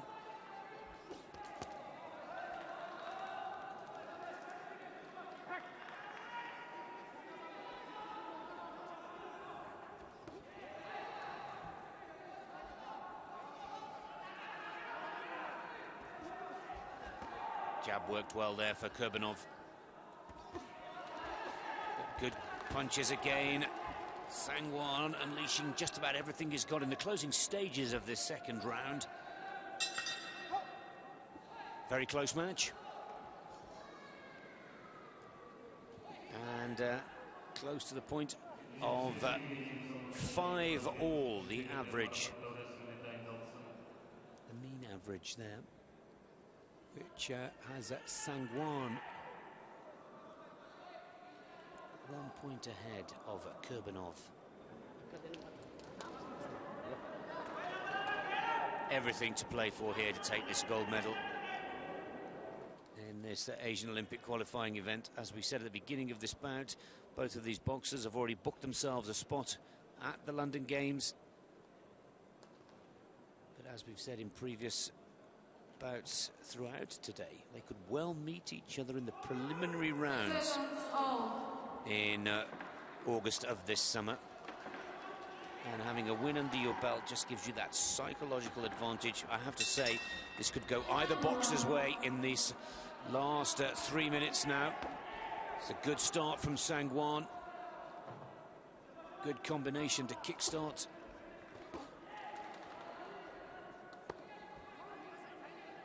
Kurbanov mixing it up well. Good body punches.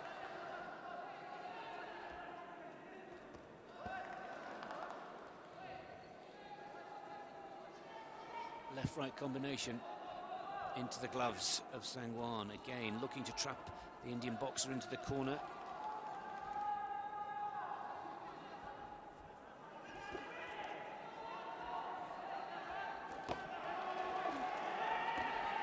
This is the one and only chance for Tajikistan to take the gold here. And Sangwan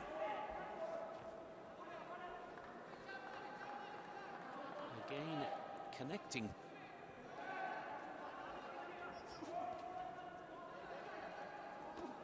Oh, nice uppercut or screw shot there from the jab of Sangwan. Underneath and onto the chin.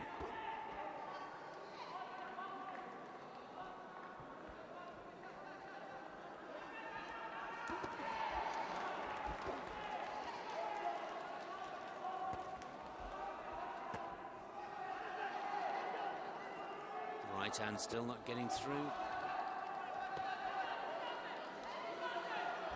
for Kurbanov. Oh, that did from Sangwan. Just watch the inside of the glove. The referee instructs Kurbanov.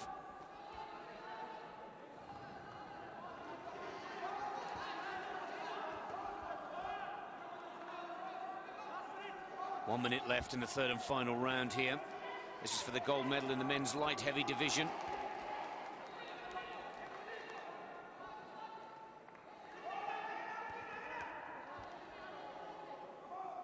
For me, the right hand of Sangwan has been the more effective.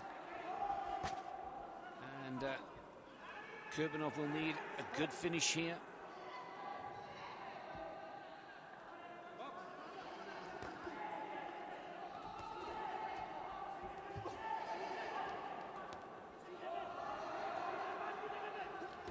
Tired Kurbanov looking here, and that right hand connects again for Sangwan. Another valuable point picked up for the Indian boxer.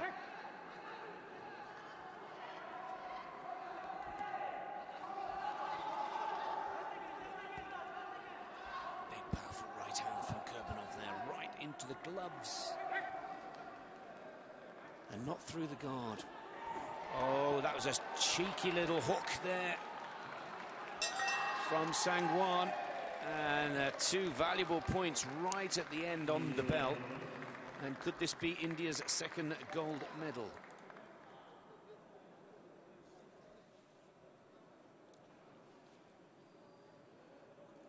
Just 1 point the difference going into this third and final round. Again, like many before, an incredibly close bout.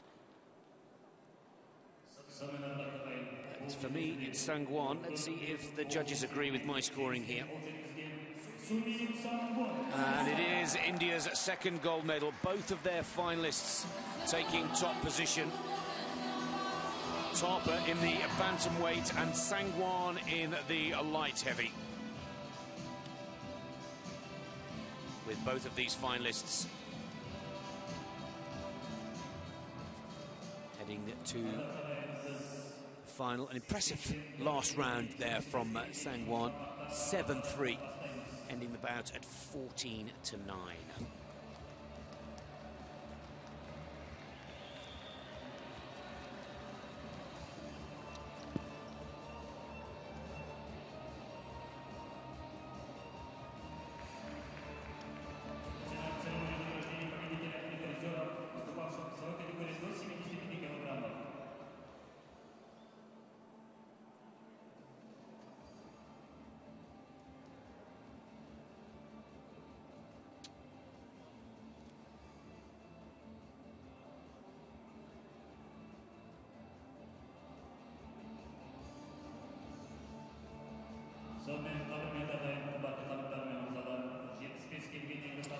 Well, our next medal ceremony is for the middleweight division. And the Vice President of the Asian Boxing Confederation, Mr. Balasingam Subramaniam, and the certificate presenter, Urchenko Mikhail of the Kazakhstan Boxing Federation.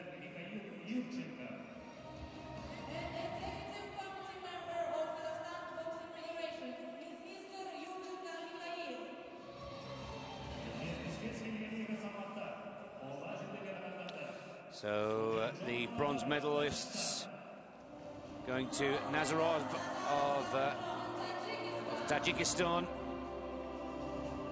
and also Vijinder Singh of India.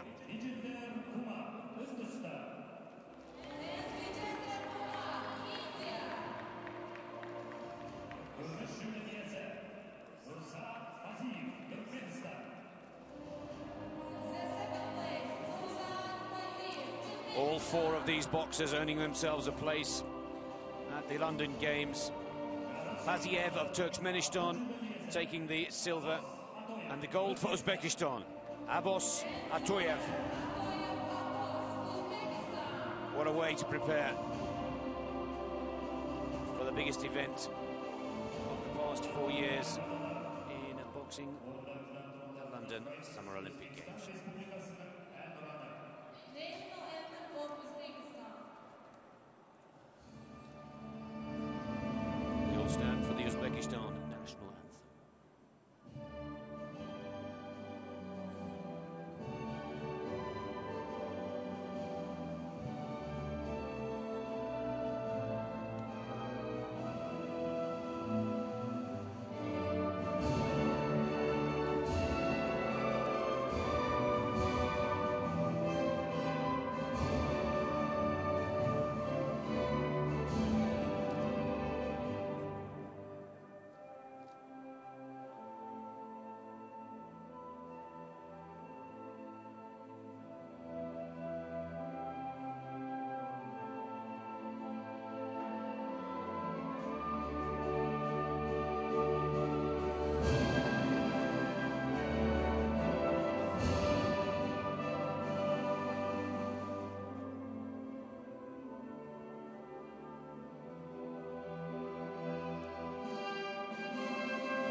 Congratulations to all of the medal winners from the light heavy division. Heavyweight and super heavyweights, the last two bouts. And the first of the Gusen brothers, Mohammed Gusen of Syria, going up against Ali Mazari from Iran, 91 kilo heavyweight division, with Gusen's older brother, Sumar Gusen, contesting the super heavyweight after this bout. Could be a double gold for Syria in rapid succession here, and promises to be a very exciting finale to our final day of the AIBA Asian Olympic qualifying event. A lot of pressure on both of these two final bouts as well, as there is only one Olympic place up for grabs here at this event in this Asian qualifier. One heavyweight boxer and one super heavyweight boxer. Will the Gusen brothers, both of them, be heading to London this July and August?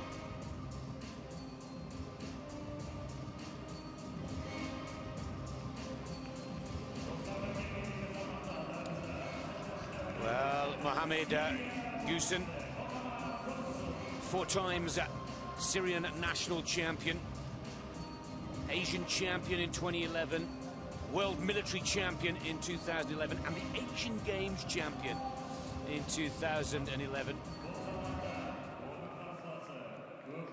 An impressive progression through the quarters and the semis to reach this final. His opponent, Ali Mazahiri from Iran.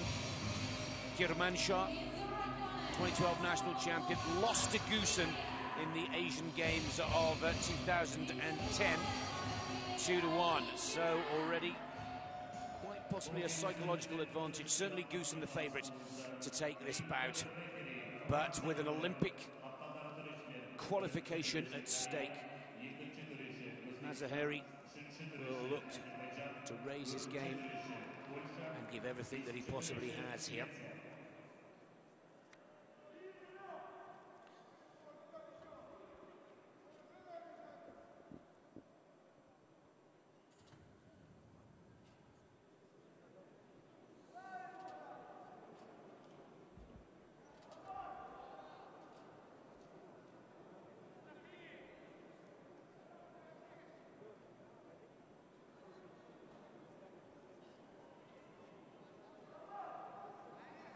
Well, there is Mazahiri in the blue, Goosen, of course, in the red. A little bit of showboating, I have to say, from Goosen in the semi-final. Real confident boxer, showman, good to watch.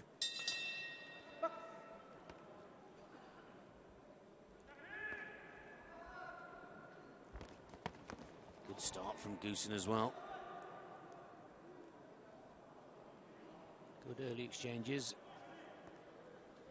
A much bigger or greater reach and height advantage for the Iranian boxer in blue.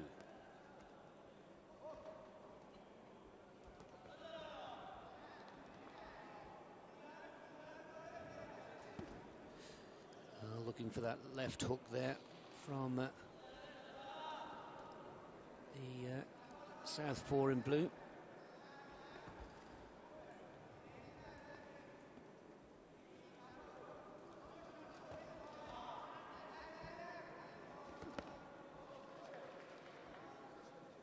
Goosen looking to get into closer quarters to engage.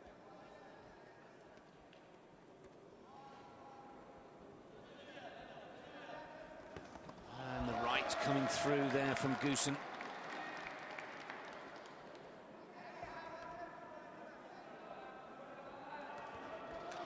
Good combination from Mazahiri. Straight punching seems to be working with that reach advantage. Again, Goosen opting for the diving in. Pushing and pulling from the caution for both boxers. Mazahiri just caught a little off balance there.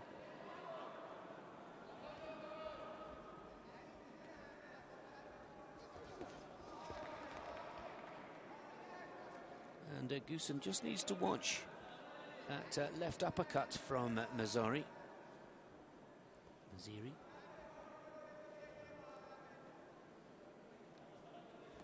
And Mazahiri again tries with that uppercut from the jab on the right to the left uppercut. Not quite making contact.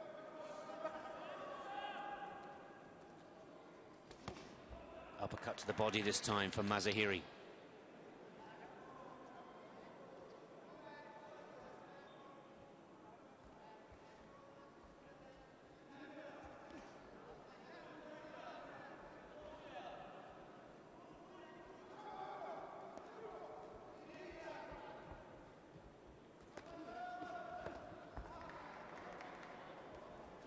Minute left in this first round. Inside of the glove from the left hand of Mazahiri. Again, the left connects.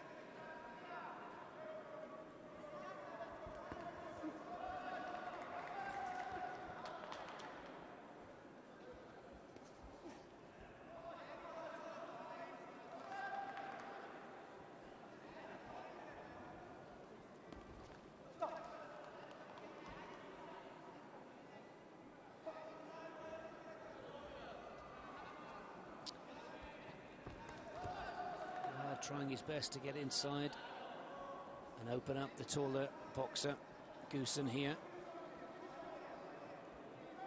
trying to feint and taunt Mazahiri into him.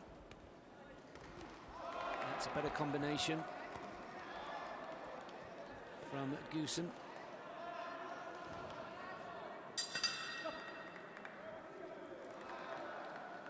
And Goosen just has the advantage by 3-2. Very close indeed, Mazahiri. Two of the judges had the Iranian boxer ahead there, with three of the judges siding with Goosen. Only one of these two will take the Olympic qualifying place, remember. And Goosen always knew before this bout started that that height and reach advantage of the Iranian boxer would be difficult to deal with. Let me see again the replays.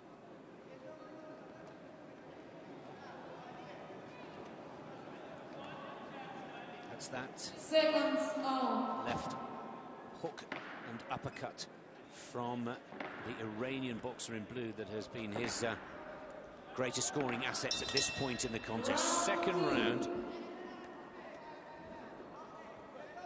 Still any boxers for the taking this place at the Olympic Games this summer.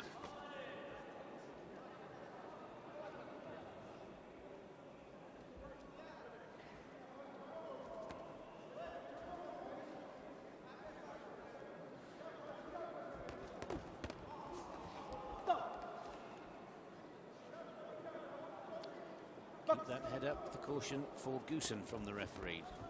Just catches Mazahiri with the jab there.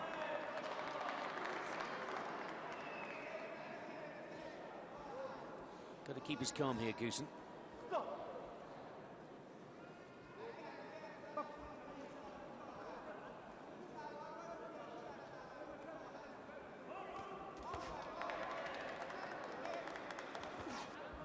Left hook missing for Mazahiri, but the 1-2 straight punch combination. Stop again. The Iranian warned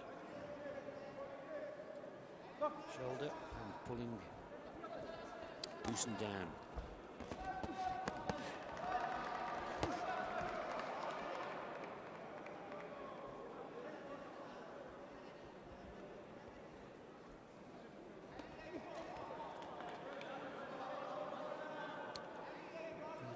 Just going through the guard over Goosen.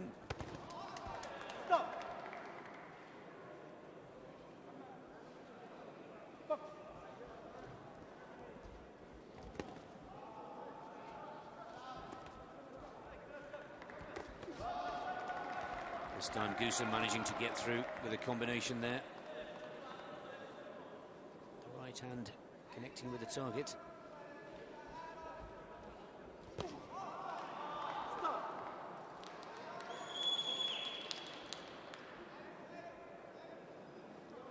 Caution for pushing Goosen right to the ground there. Minute to go in this second round.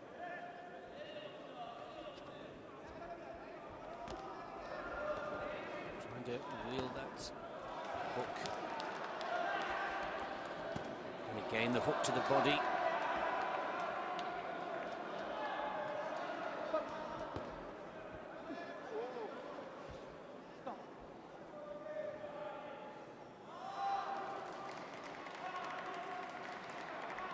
Again, and a warning.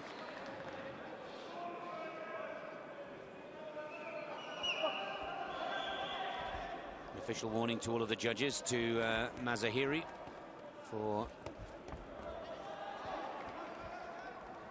pushing on the back of the neck his opponent down.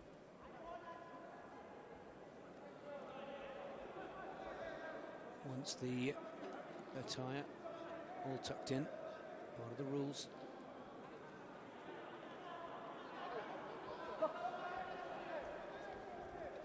Just under 30 seconds in the second round here. And Mazahiri, again, cautioned. He needs to be careful here.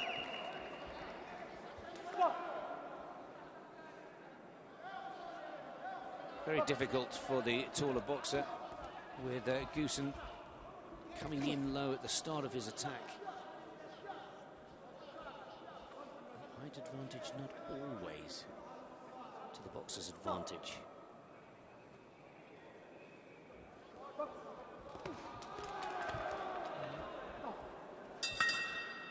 Bell goes for the end of the second round.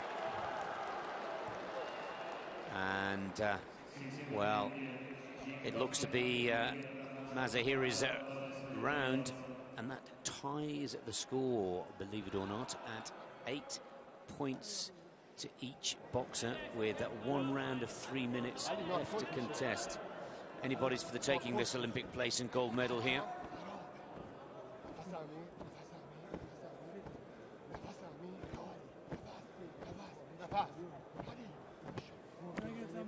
Well, this would be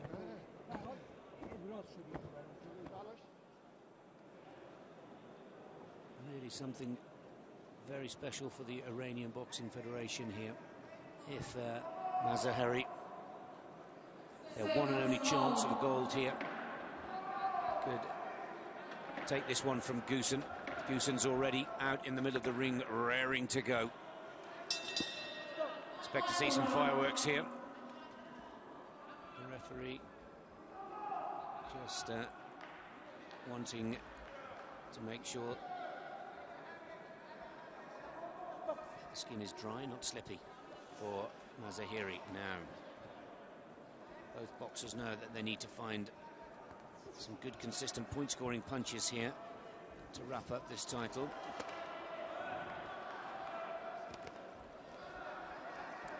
So Goosen maybe works the body a little more at the start of his combinations.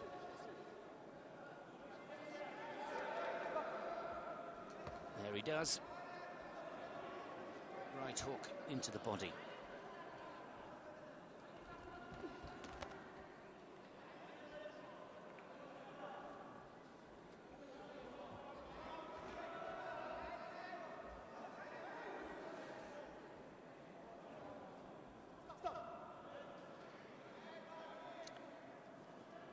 Don't turn on the opponent, the caution. Now, both these boxers need to dig deep now and try and pull something out in the last 2 minutes of this third and final round.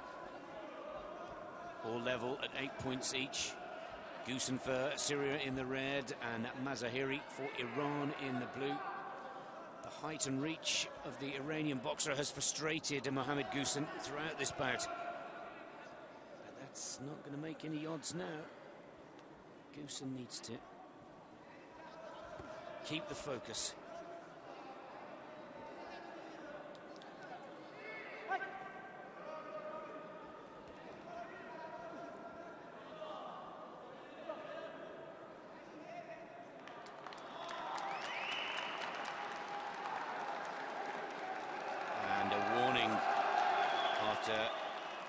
Quite a few cautions for pushing for Mohammed Goosen.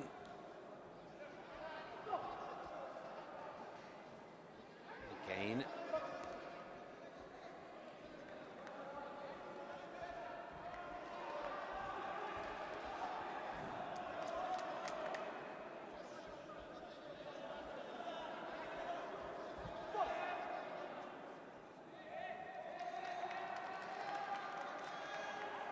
Again, Mazahiri's shirt needs to be retucked into those shorts. Goosen again raring to go, but a good connection there with the hook, but the referee says it was with the inside of the glove, not from the knuckle, or the front striking part of the glove.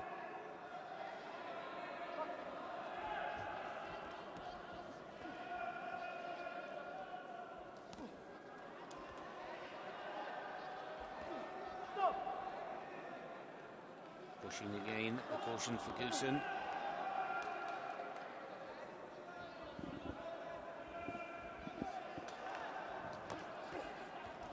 Oh, and there's a 1-2 that puts 2 clear point-scoring punches on the board for Goosen. Loading up that right.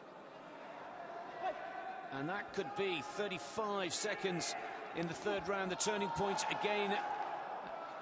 Another point-scoring strike from Goosen, almost diving in now to Mazahiri as fatigue starts to set in the closing seconds of this third and final round. It's been a real scrap between these two heavyweights today. And Goosen, understandably, has found the height difference difficult. I'm surprised that Mazahari hasn't tried to jab his way into this competition. Again, an incredibly tight match, but with added pressure as these two boxers are in the heavyweight division, and only one of them, the winner of this bout, will earn the place to the Olympic Games. Syria on the right, Iran, and Mazahari, 14-11, big upset in the men's heavyweight division. Takes the gold for Iran and will head to the London Summer Olympic Games in July and hopefully in August if he progresses through the preliminary rounds. Big upset in the men's heavyweight division, but a great performance from Ali Mazahiri of Iran to take gold.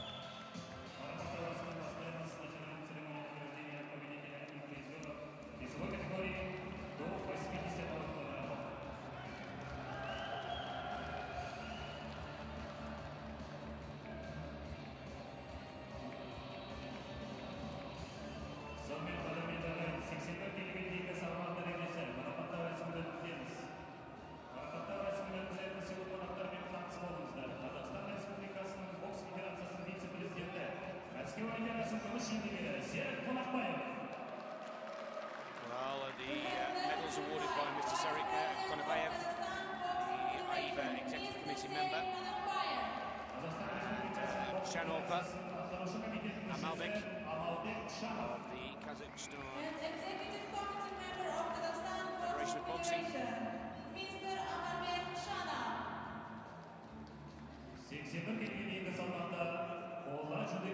Well, in this light heavy division, 3 places awarded.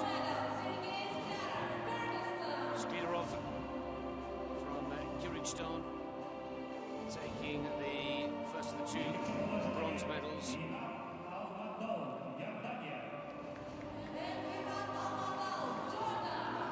Uli of Jordan. Yakon Kurbanov of Tajikistan taking silver. And the second of the gold medals for the Indian delegation here. Sumit Sangwan of India.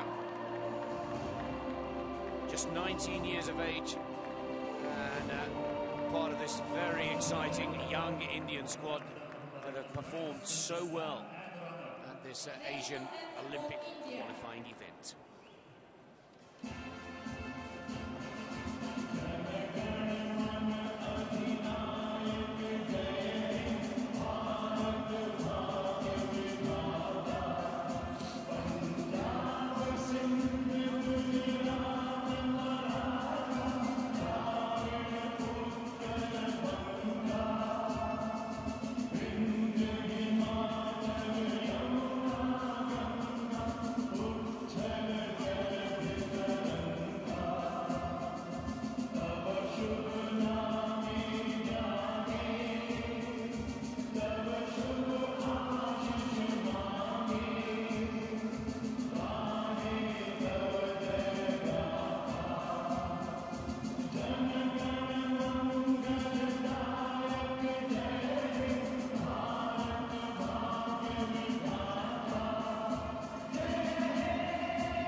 And our final bout of the afternoon here in Astana, Kazakhstan. The super heavyweights, the second of the Gusen brothers, the older Sumar Gusen, 26 years of age, goes up against Zhang of China, the 2008 Olympic silver medalist Zhang. And again, a very tall, long-levered athlete. And Sumar Gusen will have to really pull something special out of the bag to deny China another gold medal here. Weight category 91 kilogram. Looking to make it 3 from 3 to China to equal Kazakhstan in the medal table.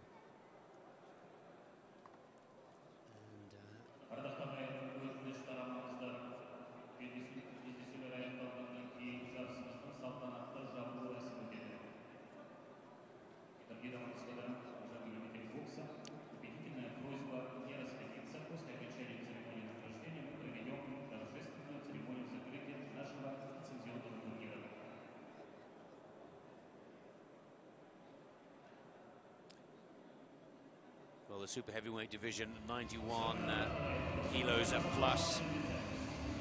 And first in the red corner, Sumar Gusen of Syria, 3 times as the national champion.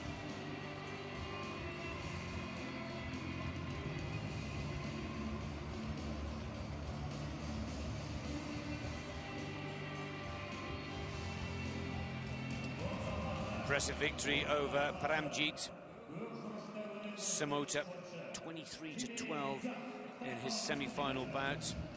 In the blue, Zhang Zili, 28-year-old southpaw, over 200 centimeters his height, from Henan. Just lost out to the gold in the Beijing Olympics to Roberto Camali of Italy, but also twice a World Championship bronze medalist in 2007, 2008. Favourite Zhang, I have to say, here to take the gold and potentially, possibly the 3rd gold for China.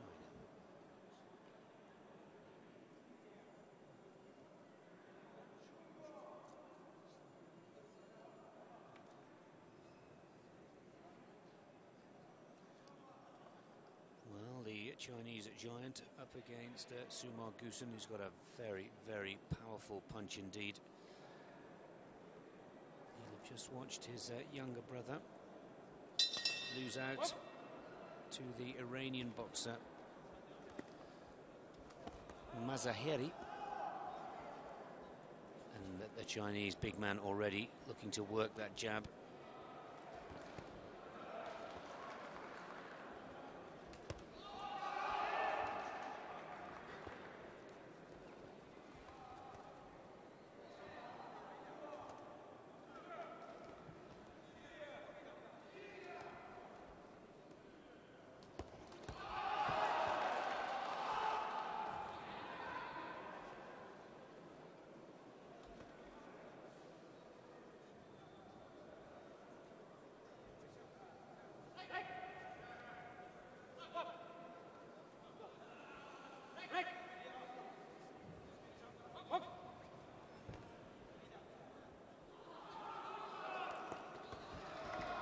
Work with the jab from Gusen. But fast punches for such a big man, Zhang.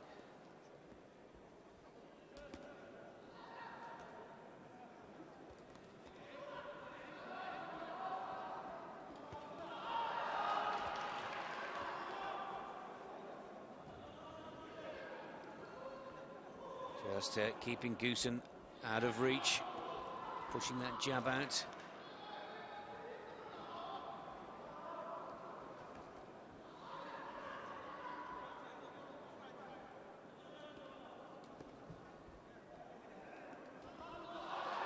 Straight punch, 1-2 from Zhang.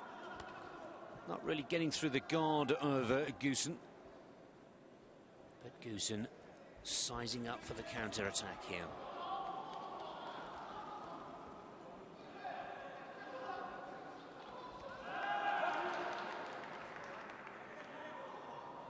One minute left in the first round.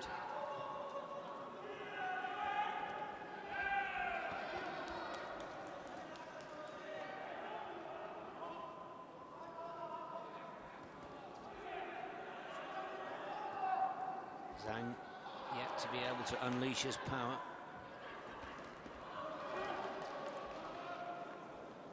Good counter with the jab there from Zhang.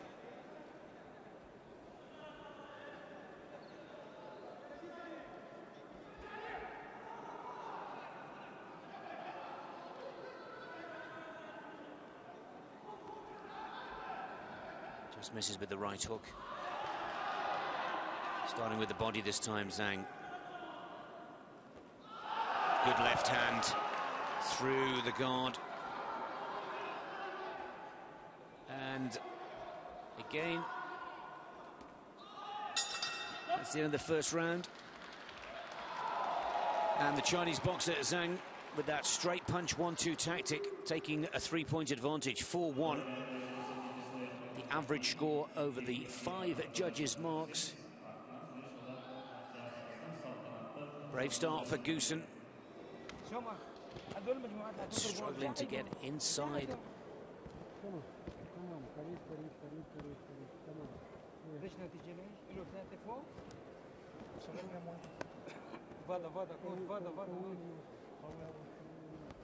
One of these boxers, only one, will head to the London Games with an automatic qualification after this result. Let's take a look again at slow motion there. Just tap, tap with the jab, and the left goes in.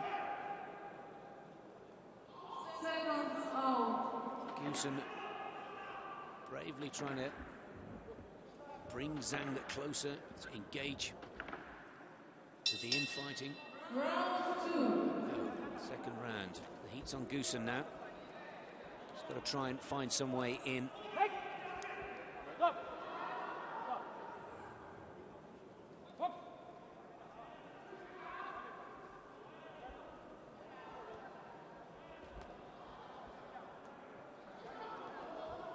There's that jab again.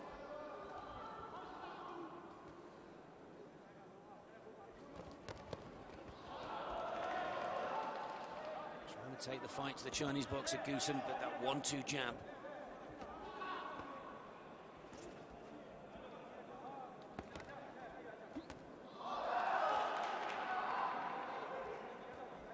Believe you me, they're hard-hitting punches, over 200 centimeters in height, 117 kilos in weight, Zhang. And he can also move around the ring as well when needs be.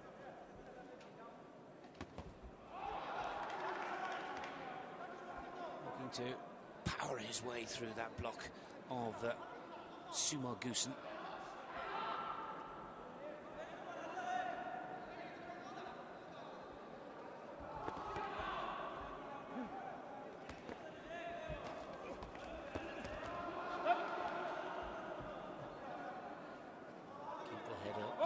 Caution for Zhang.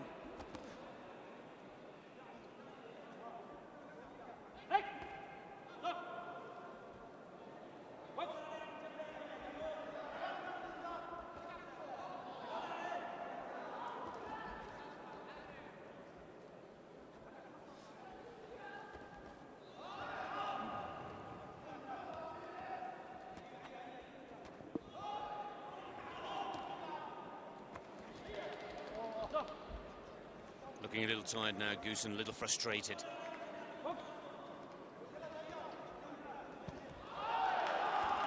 Nice hook to the body with the left hand there from Zhang. Keep the head up again, the caution from the referee to the Chinese boxer. Straight in with the left hand. This time, a right hook to the head. Big left, twisting with that body to give it as much power as possible.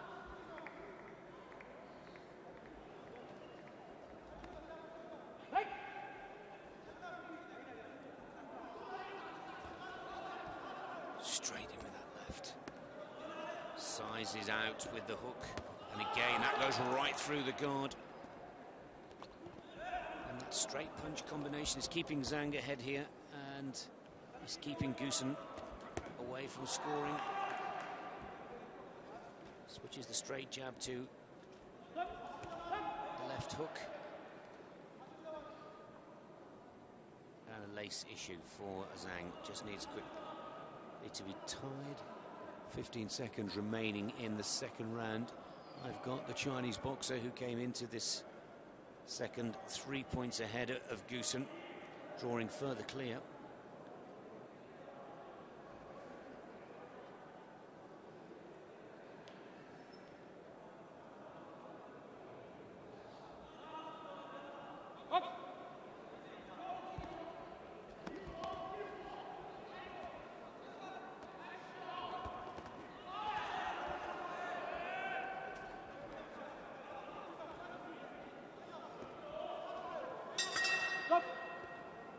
And again, great sportsmanship from both athletes at the end of that round. 3-2. Total score of 7-3 as Zhang goes 4 points clear in after second round. And I'm sure the words here from the Chinese corner, let's stick with this plan. The game plan, the tactical play. As Zhang lets out a roar there. And believe you me, just a couple of feet from the ringside. That was a roar.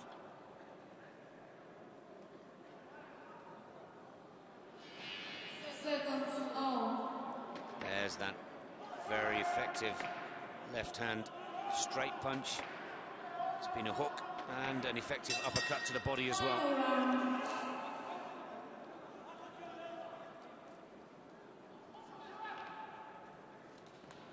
Well, Goosen now tries everything that he's possibly got in his repertoire to try and stop the giant from China.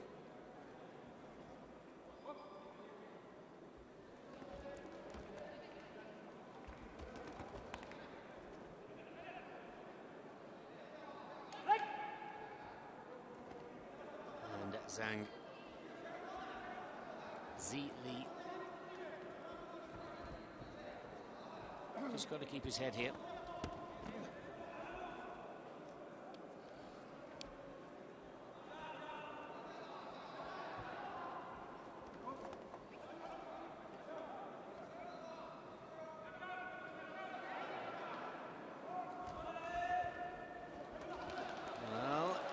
Goosen looks to have upset Zhang a little bit here, and maybe that's the name of the game. If he can force this into more of a scrap than a technical bout, then things could start to turn Goosen's way. He's certainly riled the Chinese boxer, and it's changing the tactic from Zhang. Straight punching was working so well in rounds 1 and 2. Getting in close and mixing it doesn't seem to suit Zhang's style, technique, or long arm approach at all. And it's allowing Goosen to get a lot more punches in.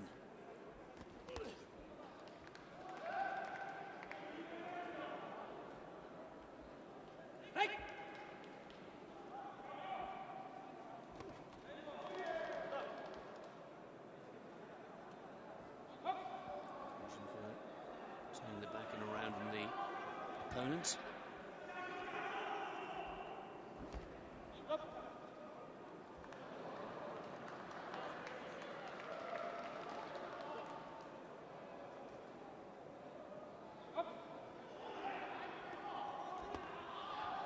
There's that big left hand again, the right jab. Good counter from Goosen. He needs quite a few more of those yet. Frustrated, the Syrian boxer.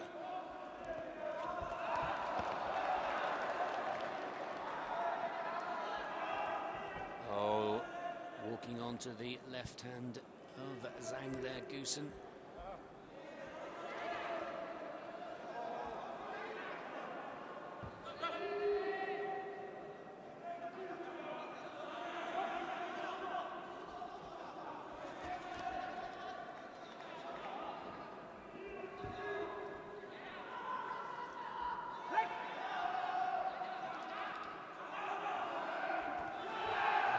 Again, those straight punches from Zhang. Really finding it difficult now, Goosen. Very frustrated. Being pulled down to the ground by the heaviest, tallest and biggest boxer in the competition. Both of them on the canvas.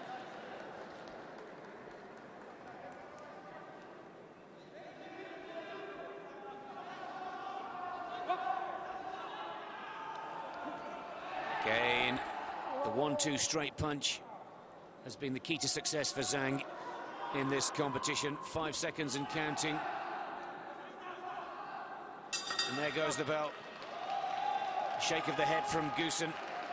Unable to stop the big man from China. Surely Zhang has done enough there to take the gold medal here, and also the one Olympic qualifying position available in the super heavyweight division.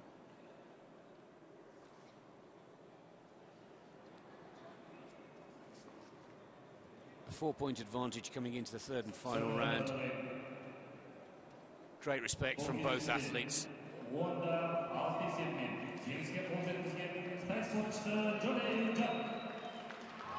Zhang Zhili of China, 10-6, the final score after the 3 rounds, sees China equal Kazakhstan in the medal table with 3 golds for both nations. But the super heavyweight division going to Zhang with a comfortable win over Sumar Goosen of Syria.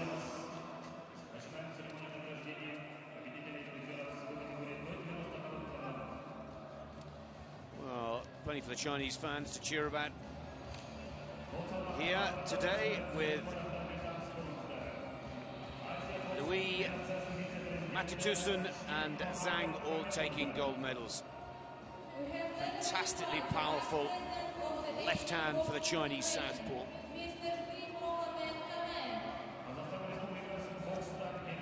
Well, 2 silver medals for the Goosen brothers, sadly no gold for Syria. And the award ceremony for the heavyweight division. The medals being awarded by Mr.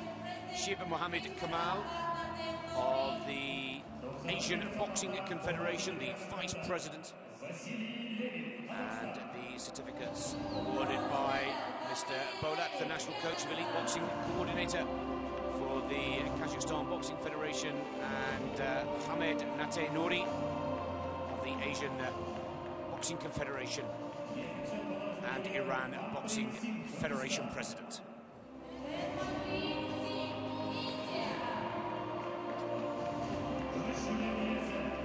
Well, Singh of India taking the bronze.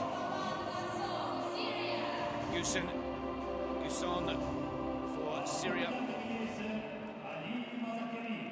taking the silver, and Azaheri of Iran taking the gold.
Well, great to see the Iranian heavyweight boxer earn his spot at the London Summer Olympic Games. Super heavyweight presentations coming up next here, and that brings us to a close of what has been a fantastic Asian Olympic qualifying event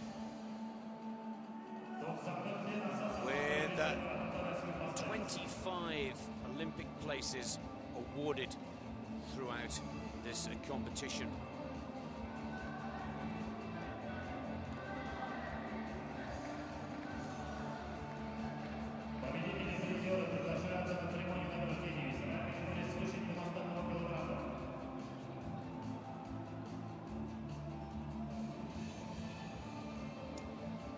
Well, of course, there is still the European Olympic qualifying event in Trabzon, Turkey. The African Olympic qualifying event in Casablanca in Morocco, and the American qualifying event in Rio de Janeiro in early May. Let's not forget the Women's World Boxing Championships, another major event hosted by AIBA in China in May, before the world's best elite boxers focus their attentions on the Summer Olympic Games. Dr. Wu, the President of the Amateur International Boxing Association, making the last set of medal presentations, along with Mr. Talgat, the chairman of Physical Culture and Sport of Kazakhstan.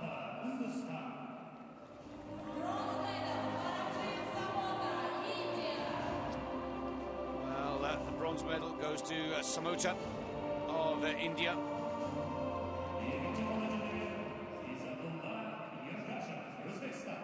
The second bronze medal going to Izzatullah Ergashev from Uzbekistan.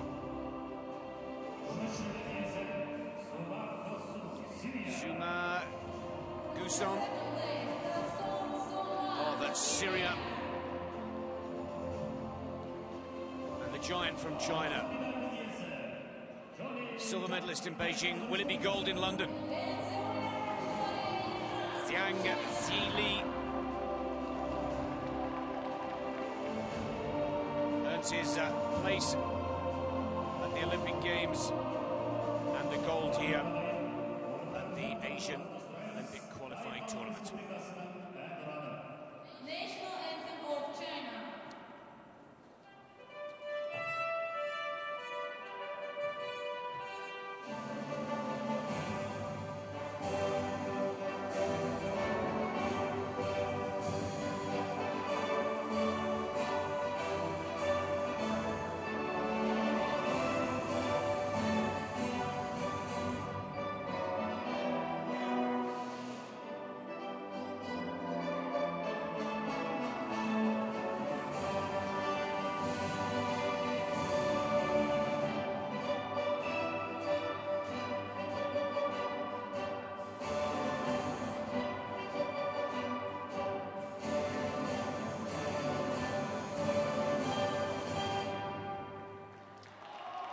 And that brings proceedings to a close here. Congratulations to the Kazakhstan Boxing Federation, under the guidance of AIBA, for organising a truly world-class competition here over the past 7 days. We started with 139 athletes, and 25 of those 139 have earned places to the London Olympic Games. The medal table sees Kazakhstan, the host nation, right at the top with 3 golds and 1 bronze. China in second position with just 3 golds, and India 2 golds and 3 bronze medals to take third position. Fantastic finale to these competitions, and good luck to all of the athletes in the remaining Olympic qualifiers. From Nick Fellows, thanks for your company. It's goodbye for now from Astana in Kazakhstan.